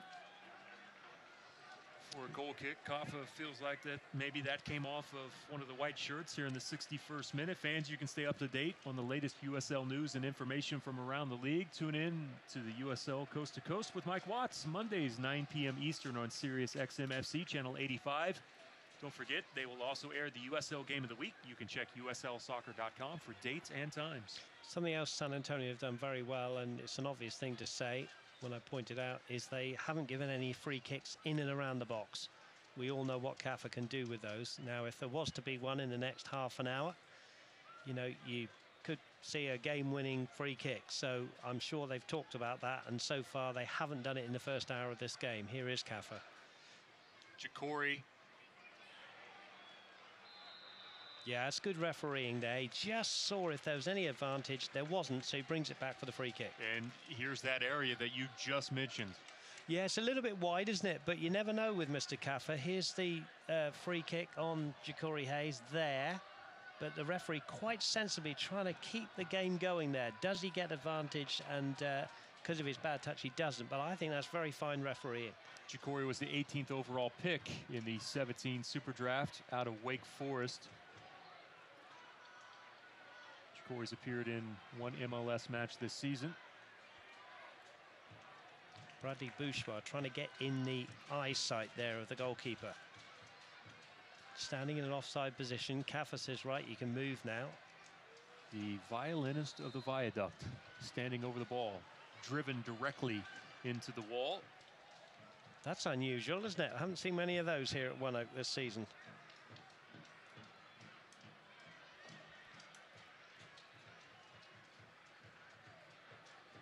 Throw in deep. Corrales. Long throw looking for Sventusson. Got just a piece of it. Streppo. Long ball. Now played back to Fabian Serta. Unable to keep it in near midfield. 63rd minute, still scoreless. No goals, but a great game, isn't it? You really can't take your eyes off this. Both teams battling hard, both defenses standing up to what's thrown at them.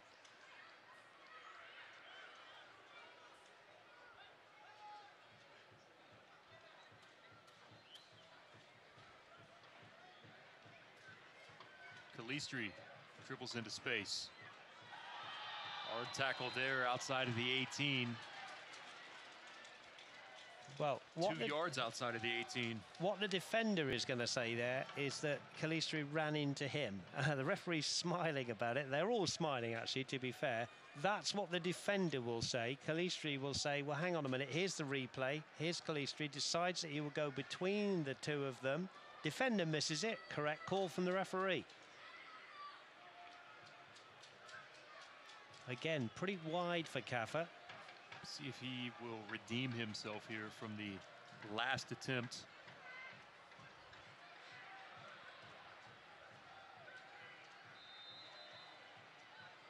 Caffa. Well, Ian went way up.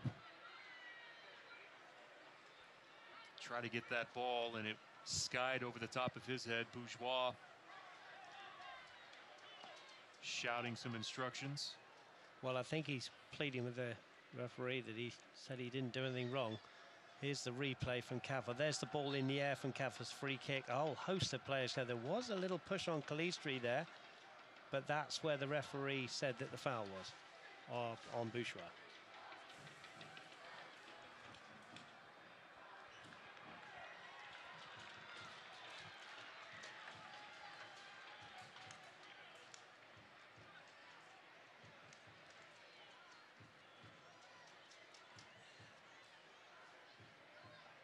Turned away on the throw-in.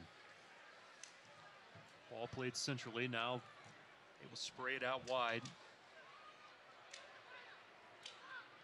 Down the flank, Gordon waiting for the run to come through. Wasn't necessarily a dead sprint from Pekka. Hold up just a tad. Udama knocks it away.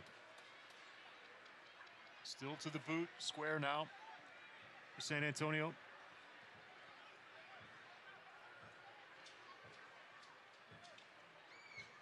They've had more of the ball centrally here in the second half than we saw in the first.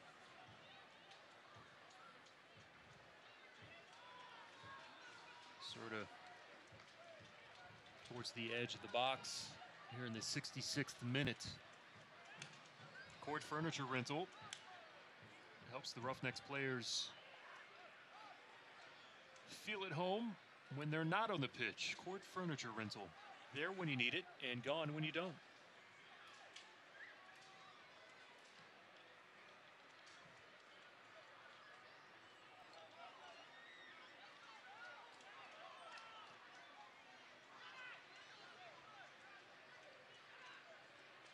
Levin back to retrieve.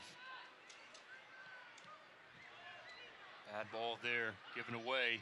This could be danger. Forbes. Serta misplayed it, but the referee quickly there descended in the opposite direction, and now Serta, I don't know if that's in the area of almost like a hip pointer. Yeah. For Fabian Serta. Yeah, Levin gave the ball away earlier on. And the San Antonio players are saying, well, was there a foul on the goalkeeper? Or was it Fabian Serta dropping that one? Yeah, the only contact that was there was either Serta on the ground. I don't think there was much contact with Jadama. Two very calm coaches tonight. Over there, Dave Vodrell and Darren Powell, they're all over there and they've been very calm. Not exactly sure what Elizondo was upset about. That was clearly a foul on Jacori.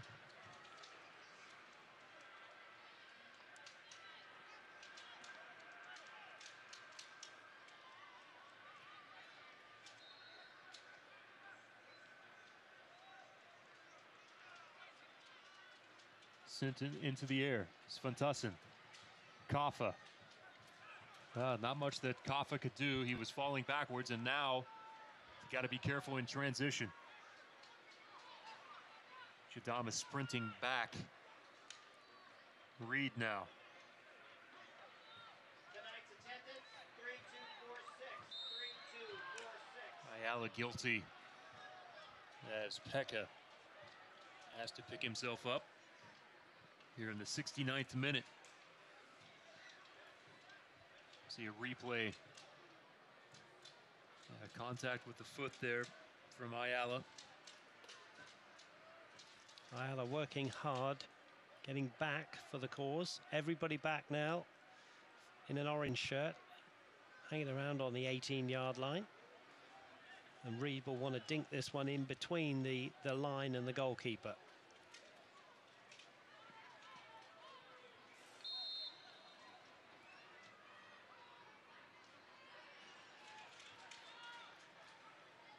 That's several set pieces, Dave, that San Antonio has not been able to link up with one of their own players. I don't know how many of those have been headed out of the box by the Roughnecks. Good point. I mean, and it's been the same the other end, hasn't it? Short corner. Forbes.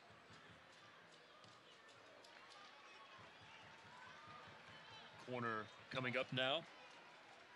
I think Forbes was saying, come on, I want a bit more movement in the box there. Yeah, that was stagnant. Yeah. From San Antonio FC. Arguably, if you're one of his teammates, you might say, well, can you pull it back towards the penalty spot a little bit? Guzman was the closest player there. In swinger towards the back post, a header and a goal. San Antonio FC has found themselves in the lead here. And it's Ojong with the finish on the great ball towards the back post. Here in the 70th minute. Beautiful from San Antonio. Well, it was a great header from Ojong. Let's see if he was unmarked. The ball to the back from Reed was a good one. There's Ojong. To be fair, he was under pressure from Bradley Bourgeois, but he gets in a strong header. Just a good finish. And it is a good finish, and San Antonio has the lead. What have the Roughnecks got now in the last 20 minutes? And now how does this change as we see the reverse angle?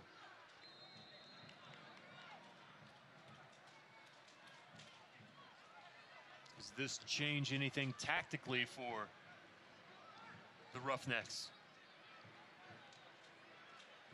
Well, at the moment, the answer to your question is no, but you wonder if the likes of Tier Young might come on and, you know, go two up top.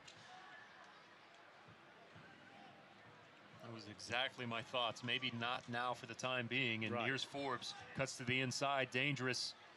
Elizondo. Little chip off the top of the bar. That pop, if my eyes don't deceive me, was an amazing save from Fabian Serda. I think he got wrong. just a piece of it to push it there off the crossbar. I think it was. This was a fantastic move from San Antonio. Here's the shot coming in now, and there's the touch from Serda. Brilliant save. If he does not get a piece of that, the visitors go up 2.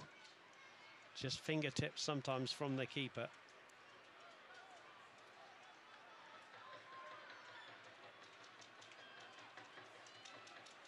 Sventusson cuts back from the byline. Rivas inside the box. Just lost his balance. Yeah, trod on the ball, I think, Rivas there. Good response from the Roughnecks, though, having got a goal down. Here we see it. Yeah, this is a great angle. Great effort from Alessandro. And there's the save from Serda. Great camera work. As always, here at One Oak, thanks, guys. Appreciate you.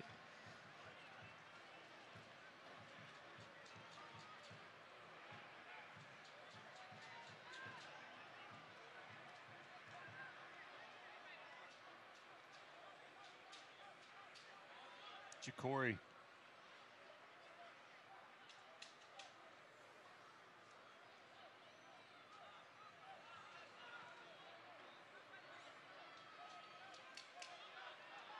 Hoffa comes back. 11 now. Not much area there for Ja'Cory to turn. Chipped ball inside the box, looking for Sventusson. Played out of the box on the far side by Cochran. And here's Mr. T. Young. On cue. And it's Ayala who's going to take a well-earned rest. So you just wonder whether the Roughnecks will go 3 at the back. We'll wait and see what Coach Rodrill has got here. But T. Young will come on. We know he's an attacking player. So you would have thought he will go on. So it's a front 5 from the Roughnecks. This is brave from them.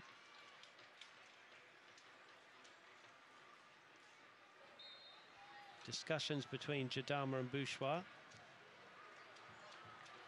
Still time, 17 minutes.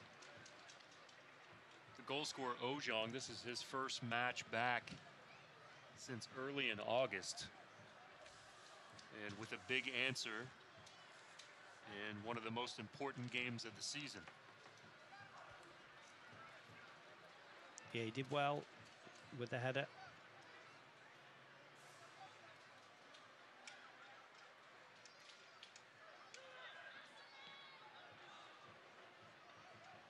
Rivas almost got to the dangerous ball played in the back.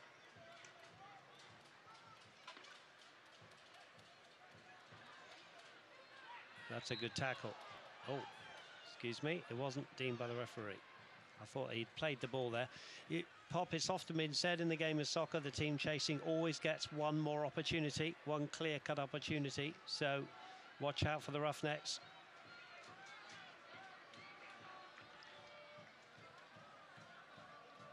Well, I thought he played the ball here, but I stand by my comment.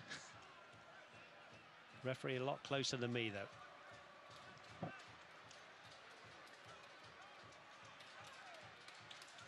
Corrales links up with Svantusson.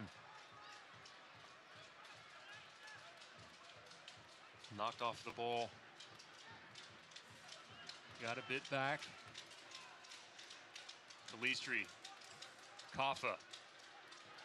Calistri overlapping to the outside. Calistri inside the box.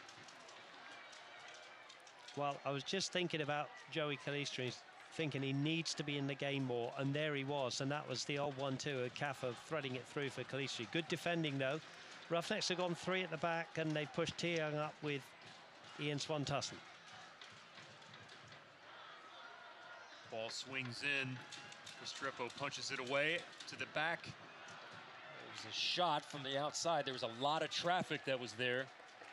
It was Ja'Cory Hayes with the effort there. There he is in shot.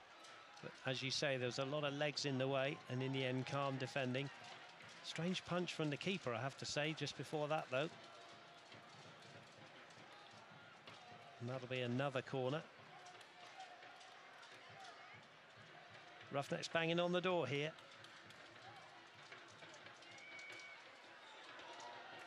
That one, Restrepo, with the outstretched right arm, tips it over the top of the bar.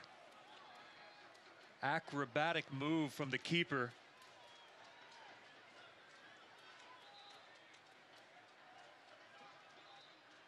Watch this, Dave. Wow.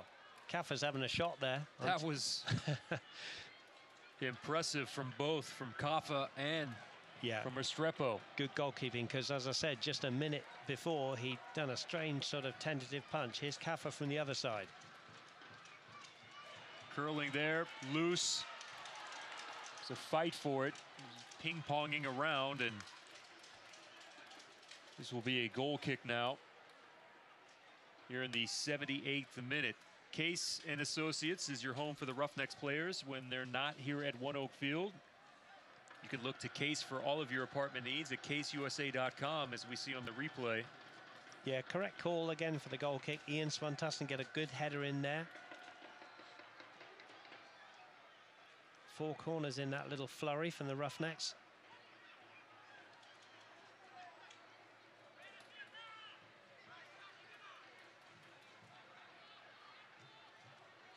Still impressed with Restrepo falling into his own net enough to reach the right arm up and punch it away with the effort from Juan Pablo. Yeah, and I'm sure, you know, fans of the USL, whoever your team is, you've probably heard of Juan Pablo Kaffa by now, and he really was having a go at goal there.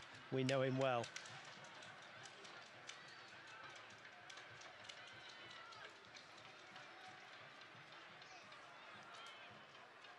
Not enough looking for Tyrion. Forbes. Well, the Roughnecks bench upset. Felt like that should be a throw-in in their favor. The goal scorer. Settled by Forbes.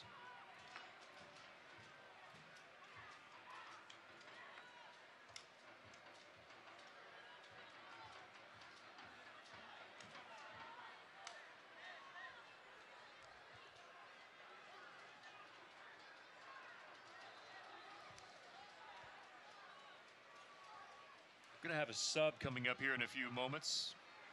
Yeah, I think Jonathan Levin is being withdrawn, and I think it's Colin Fernandez coming on. So another attack in midfield. It's just as Coach Watts told you in the midweek, wasn't it?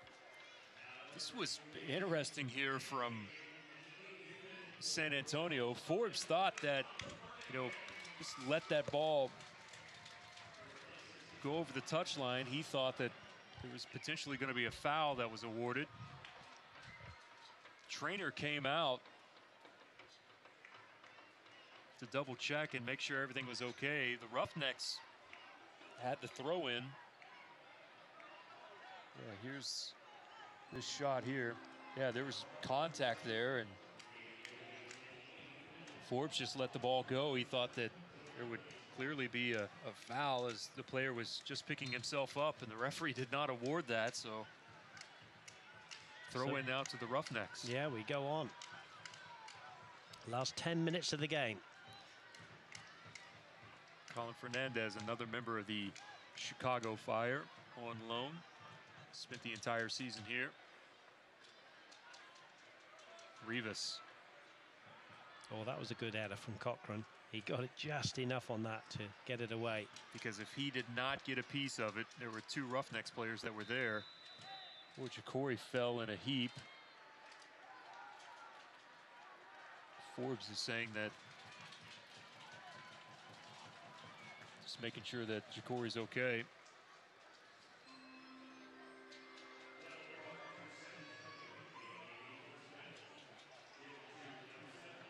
And that's a yellow card on Forbes. Here it is. Yeah, got his hand up there. I don't think it was any real intent there from Forbes whatsoever. Kaffa.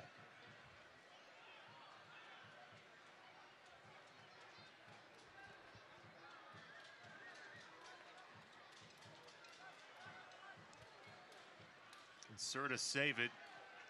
No, he cannot. Corner now.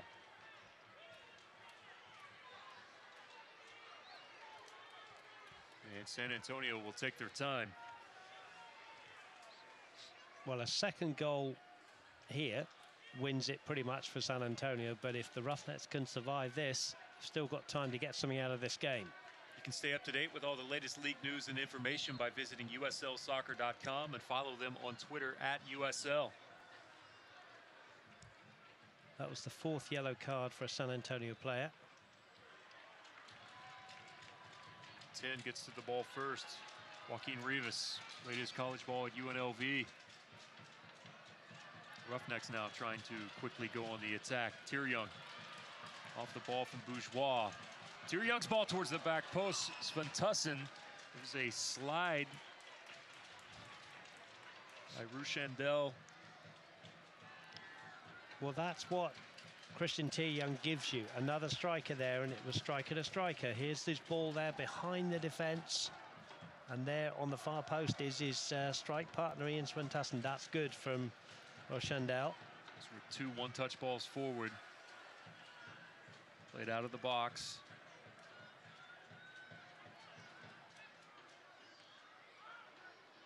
Sent skyward. Jadama. Gordon is there with Forbes. Dangerous there. The flag is up. Serta with Forbes. Dangerous there from Fabian Serta. Some of that South American flair from Fabian Serta. How the modern game has changed. Brilliant from Serta, although he had me worried a bit on more than one occasion. Fernandez to Calistri. Back to Calistri. Just haven't been able to get in behind that defence with a clear-cut opportunity, have they? That's what the Roughnecks are hoping they can do in the next 6 or 7 minutes.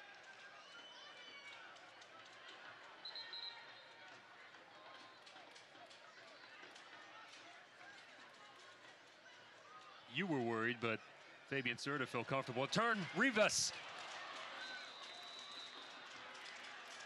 It's going to be given as a foul there. The first touch from Rivas was just overdone, and he caught Cyprian Hedrick there. Another good, honest player, Hedrick. And I'm sure Rivas didn't mean any harm at all. It was just his first touch. Soccer fans, Nike is the official sponsor of the USL. For more information, visit NikeSoccer.com. Here's a look. Here's the touch from Rivas there, just a little bit too much. Yeah. And then, yeah, I can see why the referee's given that. And Hedrick's okay.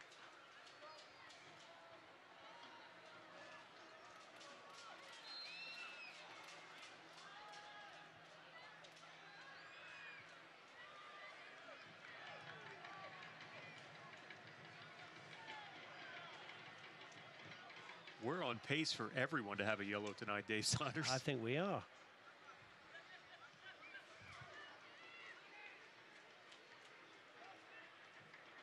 Well, it's kitchen sink time now, Pop. 5 minutes to go. The Roughnecks have really got to throw everything now in this last 5. Will the San Antonio defense be able to hold up? Good ball from Fernandez. Bounces back out to him, Jacori. The cross. Restrepo got a piece. He's off of his line. One touch from Kaffa, unable to link up with Corrales. Jadama now, header back to Fabian Serta, and quickly Fabian with the outlet finds Colin Fernandez, who turns here towards midfield.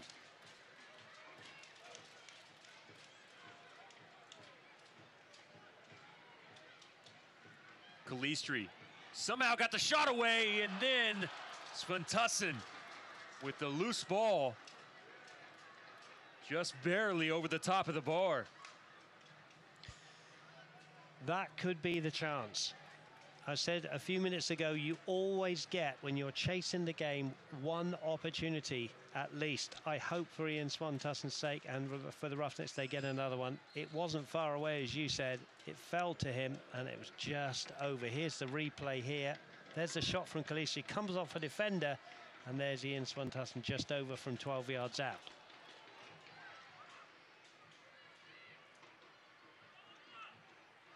San Antonio trying to hold on here late for a very important 3 points on their end.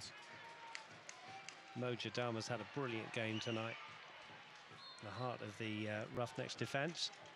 Stay up to date with the latest USL news and information from around the league. USL Coast to Coast, Mike Watts, Mondays at 9 p.m. Eastern on Sirius XM FC, Channel 85. They will also air the USL Game of the Week. Check uslsoccer.com for dates and times. Fabian Serta way out of his goal now, going to thump this one forward. Roughnecks have got 5 in the front line, make that 6 now as Corrales goes forward.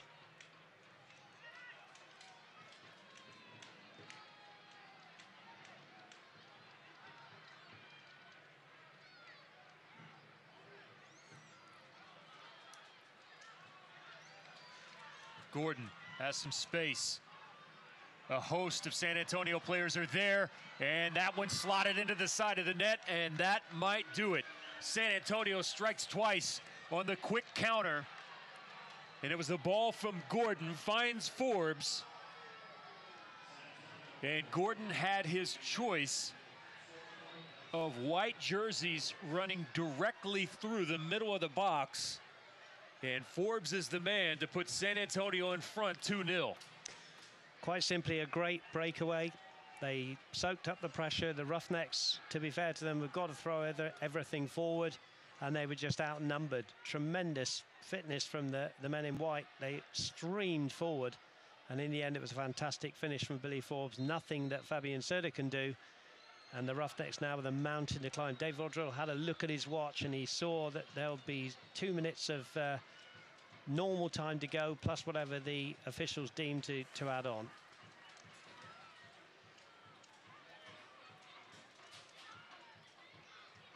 San Antonio not done yet.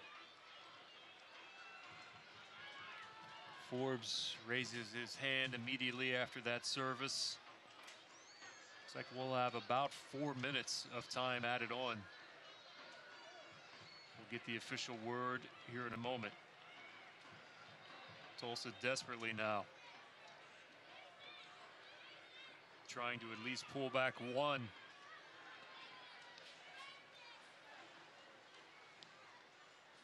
And that San Antonio back line has been a brick wall this evening. It has. I was just thinking that, you know, a lot of balls have come into the box and, you know, there's always been a defender there to head it away. Not much has dropped for the Roughnecks. We did see that chance for Ian Swantusson a couple of minutes ago, but they have been extremely good at the back.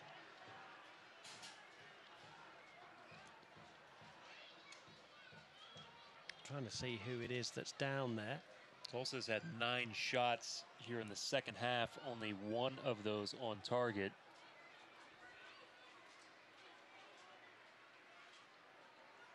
Seven of those have come outside the box.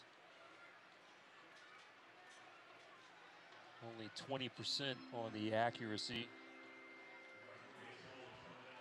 Possession still at a 54% rate for the Roughnecks.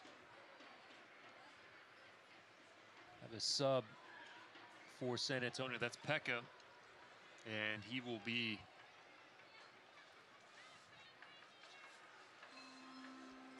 wrapping up his evening.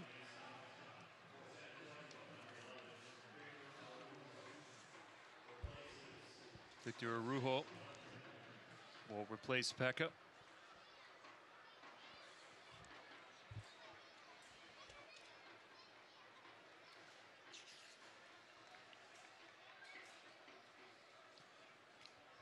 Arujo, the Brazilian.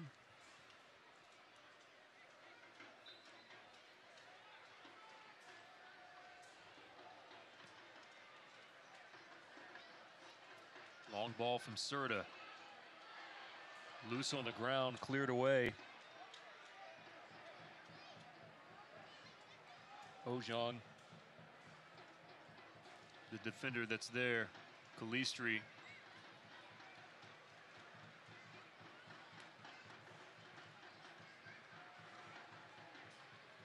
Cleared away by the defense, and now off of Svantassen for the goal kick.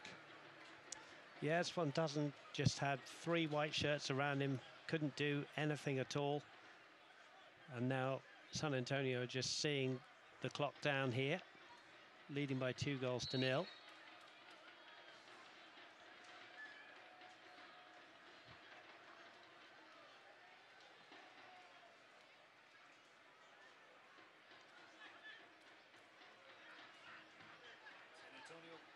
Not done. Over the top of the bar. It was a quick turn. Roughnecks want the quick restart. We'll have another sub. Forbes, who just scored, his night is finished. Connor Presley.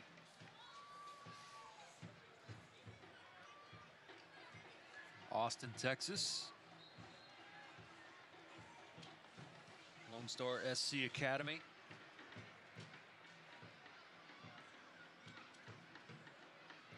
Colorado Springs has defeated Orange County 2-1. Well,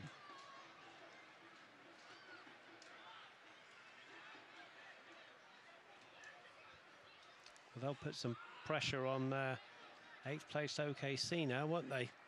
Just looking at the standings there, they go to 38 points, just 2 behind OKC, having played a game more. Well, the story of the night, in my opinion, has been that man right there. A couple of brilliant saves from him has truly been the difference tonight. Diego Restrepo. Oh, he's been outstanding. And if he keeps a clean sheet, well done to him. The Roughnecks, you know, take nothing away from San Antonio's second goal, but it was going to be, they were going to be caught on the break as they were throwing 5, 6, 7 men forward. There's a reason why he's in the mix for the Golden Glove. Nice bit of work in tight space there. Still so many bodies in front. Well, Cyprian Hedrick with yet another challenge there. Let's not forget about him.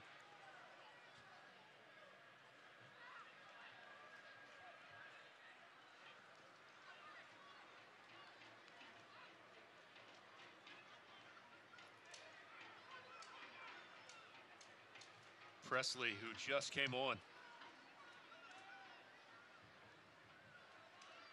A little bit surprised he didn't go into the corner there, and I thought that was a Roughnecks throw.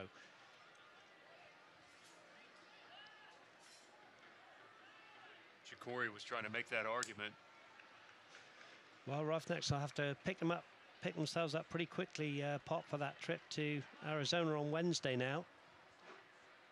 Attention will turn to that pretty quickly at final whistle here. Phoenix have won 5 in a row. 10-game unbeaten streak for them.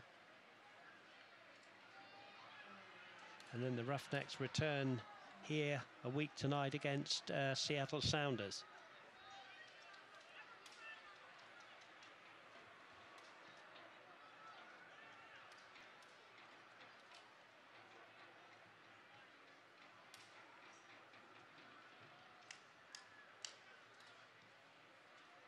Sent forward, the referee looks at his watch, and this will do it.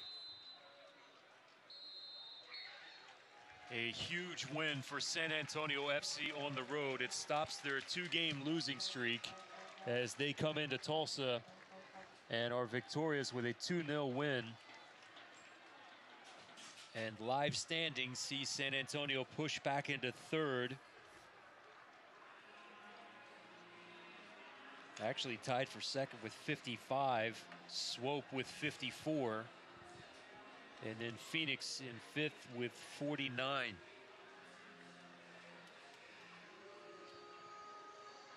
"12 clean sheets for Diego coming in. That was able to lead the league.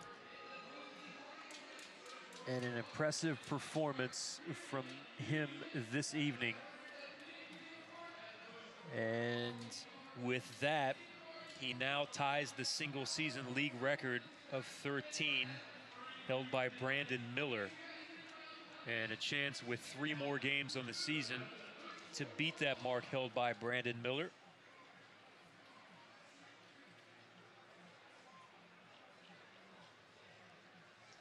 Good to see a lot of hugs from both sets of players. There's the 2 keepers again together. They walked out together. Now they're finishing after the final whistle together. 2 very, very fine keepers. And I think you can say that San Antonio's keeper had, as you said, Pop, let's say he was the difference, you know, because he didn't allow anything past him in that goal, even Kaffa's cheeky sort of corner that he had to be alert to. So he's a very fine keeper. We know how good Fabian Serda is. And hopefully we're still going to see both of them in the playoffs. 5 times now that these teams have met in USL play. And San Antonio finds themselves with 5 wins.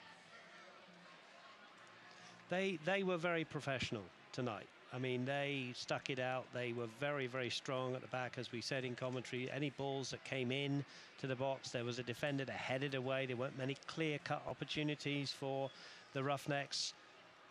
And, you know, Ojong took his header well to break the deadlock. And then the second goal was a breakaway. A very fine goal, I might add. Take nothing away from San Antonio. But, you know, the Roughnecks were perhaps always going to concede a second one as they tried to get something from the game. They have to pick themselves up very, very quickly now for Wednesday.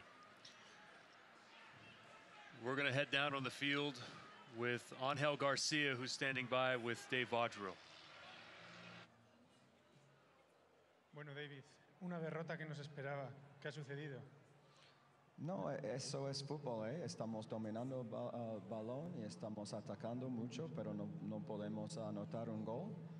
Y ellos tienen mucha habilidad y solamente necesitan un gol para cambiar el juego, y ellos están jugando muy bien, un poco atrás, muy seguro en defendiendo, y no estábamos un nivel más bastante alto para meter goles, y por eso estamos castigados. Pero tenemos 3 partidos más y estamos en un buen lugar, pero por supuesto yo creo que dejamos mucho en la mesa.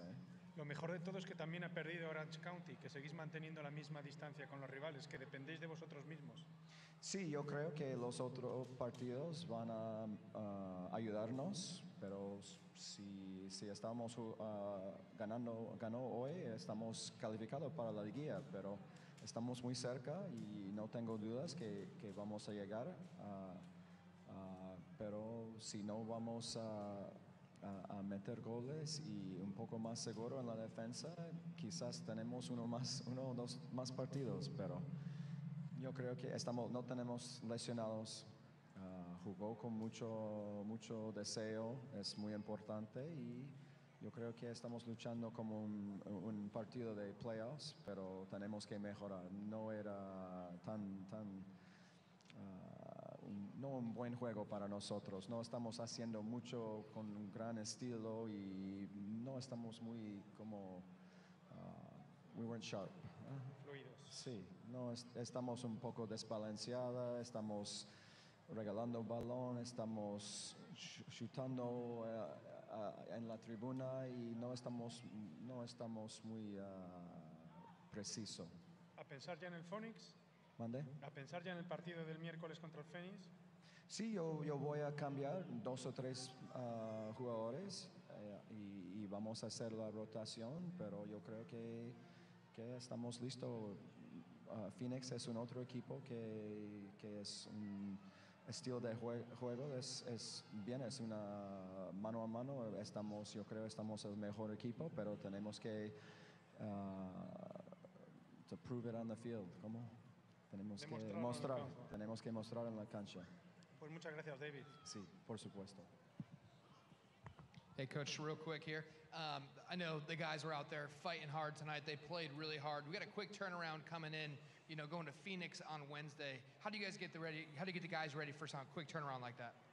Tomorrow it'll be nice and easy, just a regeneration day. The guys that played, maybe, very easy, just enough to clean, to clear their legs out and stuff. And, we're going to have to make 3 or 4 changes, so guys are going to get their chance. No matter what happens with the playoff picture, we're going to keep rotating. We've got at least 3 or 4 guys have to get 2 more games between now and the playoffs. So if their name is called, they got to be ready. So obviously disappointing that we played so hard and we dominated so much of the game and not get rewarded for it. But that's what happens. You get punished for not finishing your chances and not being sharp enough. We just weren't sharp enough, and then gave up 1 soft goal on the back post on a set piece and played right into their hands. Well, good luck in Phoenix, Coach, and we're looking forward to seeing you guys back here next Saturday. Thank you. Thank you. All right, well, there's the comments from the head coach, Dave Vaudreuil. He mentioned it. He didn't feel like that they were sharp here this evening, gave up a soft goal on the back post. And when you play a team like San Antonio, it's the little things like that that will add up as the Roughnecks fall here this evening to San Antonio by a score of 2-0. Let's look at the highlights from this evening's match here at One Oak. We'll start in the first half. And the Roughnecks in the early going, Rivas had an early opportunity with a quick start. Cheeky ball from Kaffa, 1 touch there, and Rivas just missed. Yeah, just over the bar. On another night, that would have gone in the top corner. It wasn't to be tonight, but it was a cheeky free kick. Then here comes Elizondo to Forbes. 1 touch there, hit directly at Fabian Serta. And here was an opportunity for Ian Swantassen running down the left-hand side. Here he beats the first defender here, but just runs out of ideas there and smacks the goalpost in frustration. He had a frustrating night tonight. Here comes the contact with Bourgeois and the keeper Restrepo. And this led to 2 cards, not only for Restrepo, but 1 for Bourgeois as well. A little bit of shoving. Rivas comes over to put the keeper off of his player, and now on to the second half. Yeah, it all calmed down a little bit, and it was a great second half. And here was Ayala up from left back. Lovely ball into the box. Cyprian Hedrick missing that one, but in the end, it was an easy save for the keeper. Here's the goal for San Antonio. The first one, Ojong. Curling ball, beats Bourgeois, and San Antonio goes up 1-0 at that point on the reverse angle. Yeah, it was a very, very fine header. That was the cheeky Kaffa corner kick. Very good alert goalkeeping, and the Roughnecks are really banging on the door. This was a shot from Calistri, and there's Swantassen. That was an opportunity on 82 minutes. And to wrap up, to seal it tonight, it's Forbes. Collection there. Right-footed ball into the side of the net, slots it home, and that will be the closer for this evening. Forbes points to the name on the back of the jersey. And I'm still having a hard time believing that Restrepo was acrobatic enough to get to that ball from Juan Pablo Kaffa. There's Ian still setting on 11 goals this season off of the loss here tonight. Still a smile on his face as he signs autographs for the youngsters here at One Oak Field. It is a quick turnaround for the Roughnecks to head to Phoenix one of the hottest teams in all of USL, on a Wednesday night as the Roughnecks try to pull 3 points on the road, their last remaining road game of the season. Well, Dave, it wasn't the result necessarily the Roughnecks were looking for, but we'll be back here next Saturday at 1-0 Field. It's also another birthday that we failed to mention. It's Brian Byers' birthday, as he's holding a cake here this evening as well. So it's Kaffa and Brian Byers' birthday. Happy birthday to him. Final score for the final time. Roughnecks fall to San Antonio by a score of 2-0. For my partner Dave Saunders, for the production crew, and for all the great camera shots here this evening, thank you for tuning in on Cox Your View 1334 and on YouTube. We'll see you back here next Saturday night from One Oak Field as S2 comes to town to take on your Tulsa Roughnecks. Have a good night from all of us at downtown Tulsa. Your Tulsa Roughnecks FC continue their playoff push this weekend at One Oak Field as they host conference rival Seattle Sounders 2 on Saturday, October 7th. Kickoff is set for 7 p.m. and all youth soccer players wearing their team's jerseys can purchase $5 tickets in any section. Arrive early as gates open at 6 p.m. when the first 500 fans through the Oil Derrick and Arvest entrances receive a Roughnecks poster compliments of TPSI. Visit roughnecksfc.com today for tickets. Little help. Brad, are you watching? Nothing comes before coffee. Dude, are you mad at me? That's why we're introducing a whole new line of espresso drinks from McCafe. I am Jeremy Poplin, joined by the head coach of the Tulsa Roughnecks, Dave Vaudreuil. You saw him grow in the conversations that you had with the Fire, now with Calistri going back to Chicago. As the game went along, I thought we did very well. We moved the ball very quickly. He's consistently the guy getting the most opportunities and the most assist opportunities for us. So.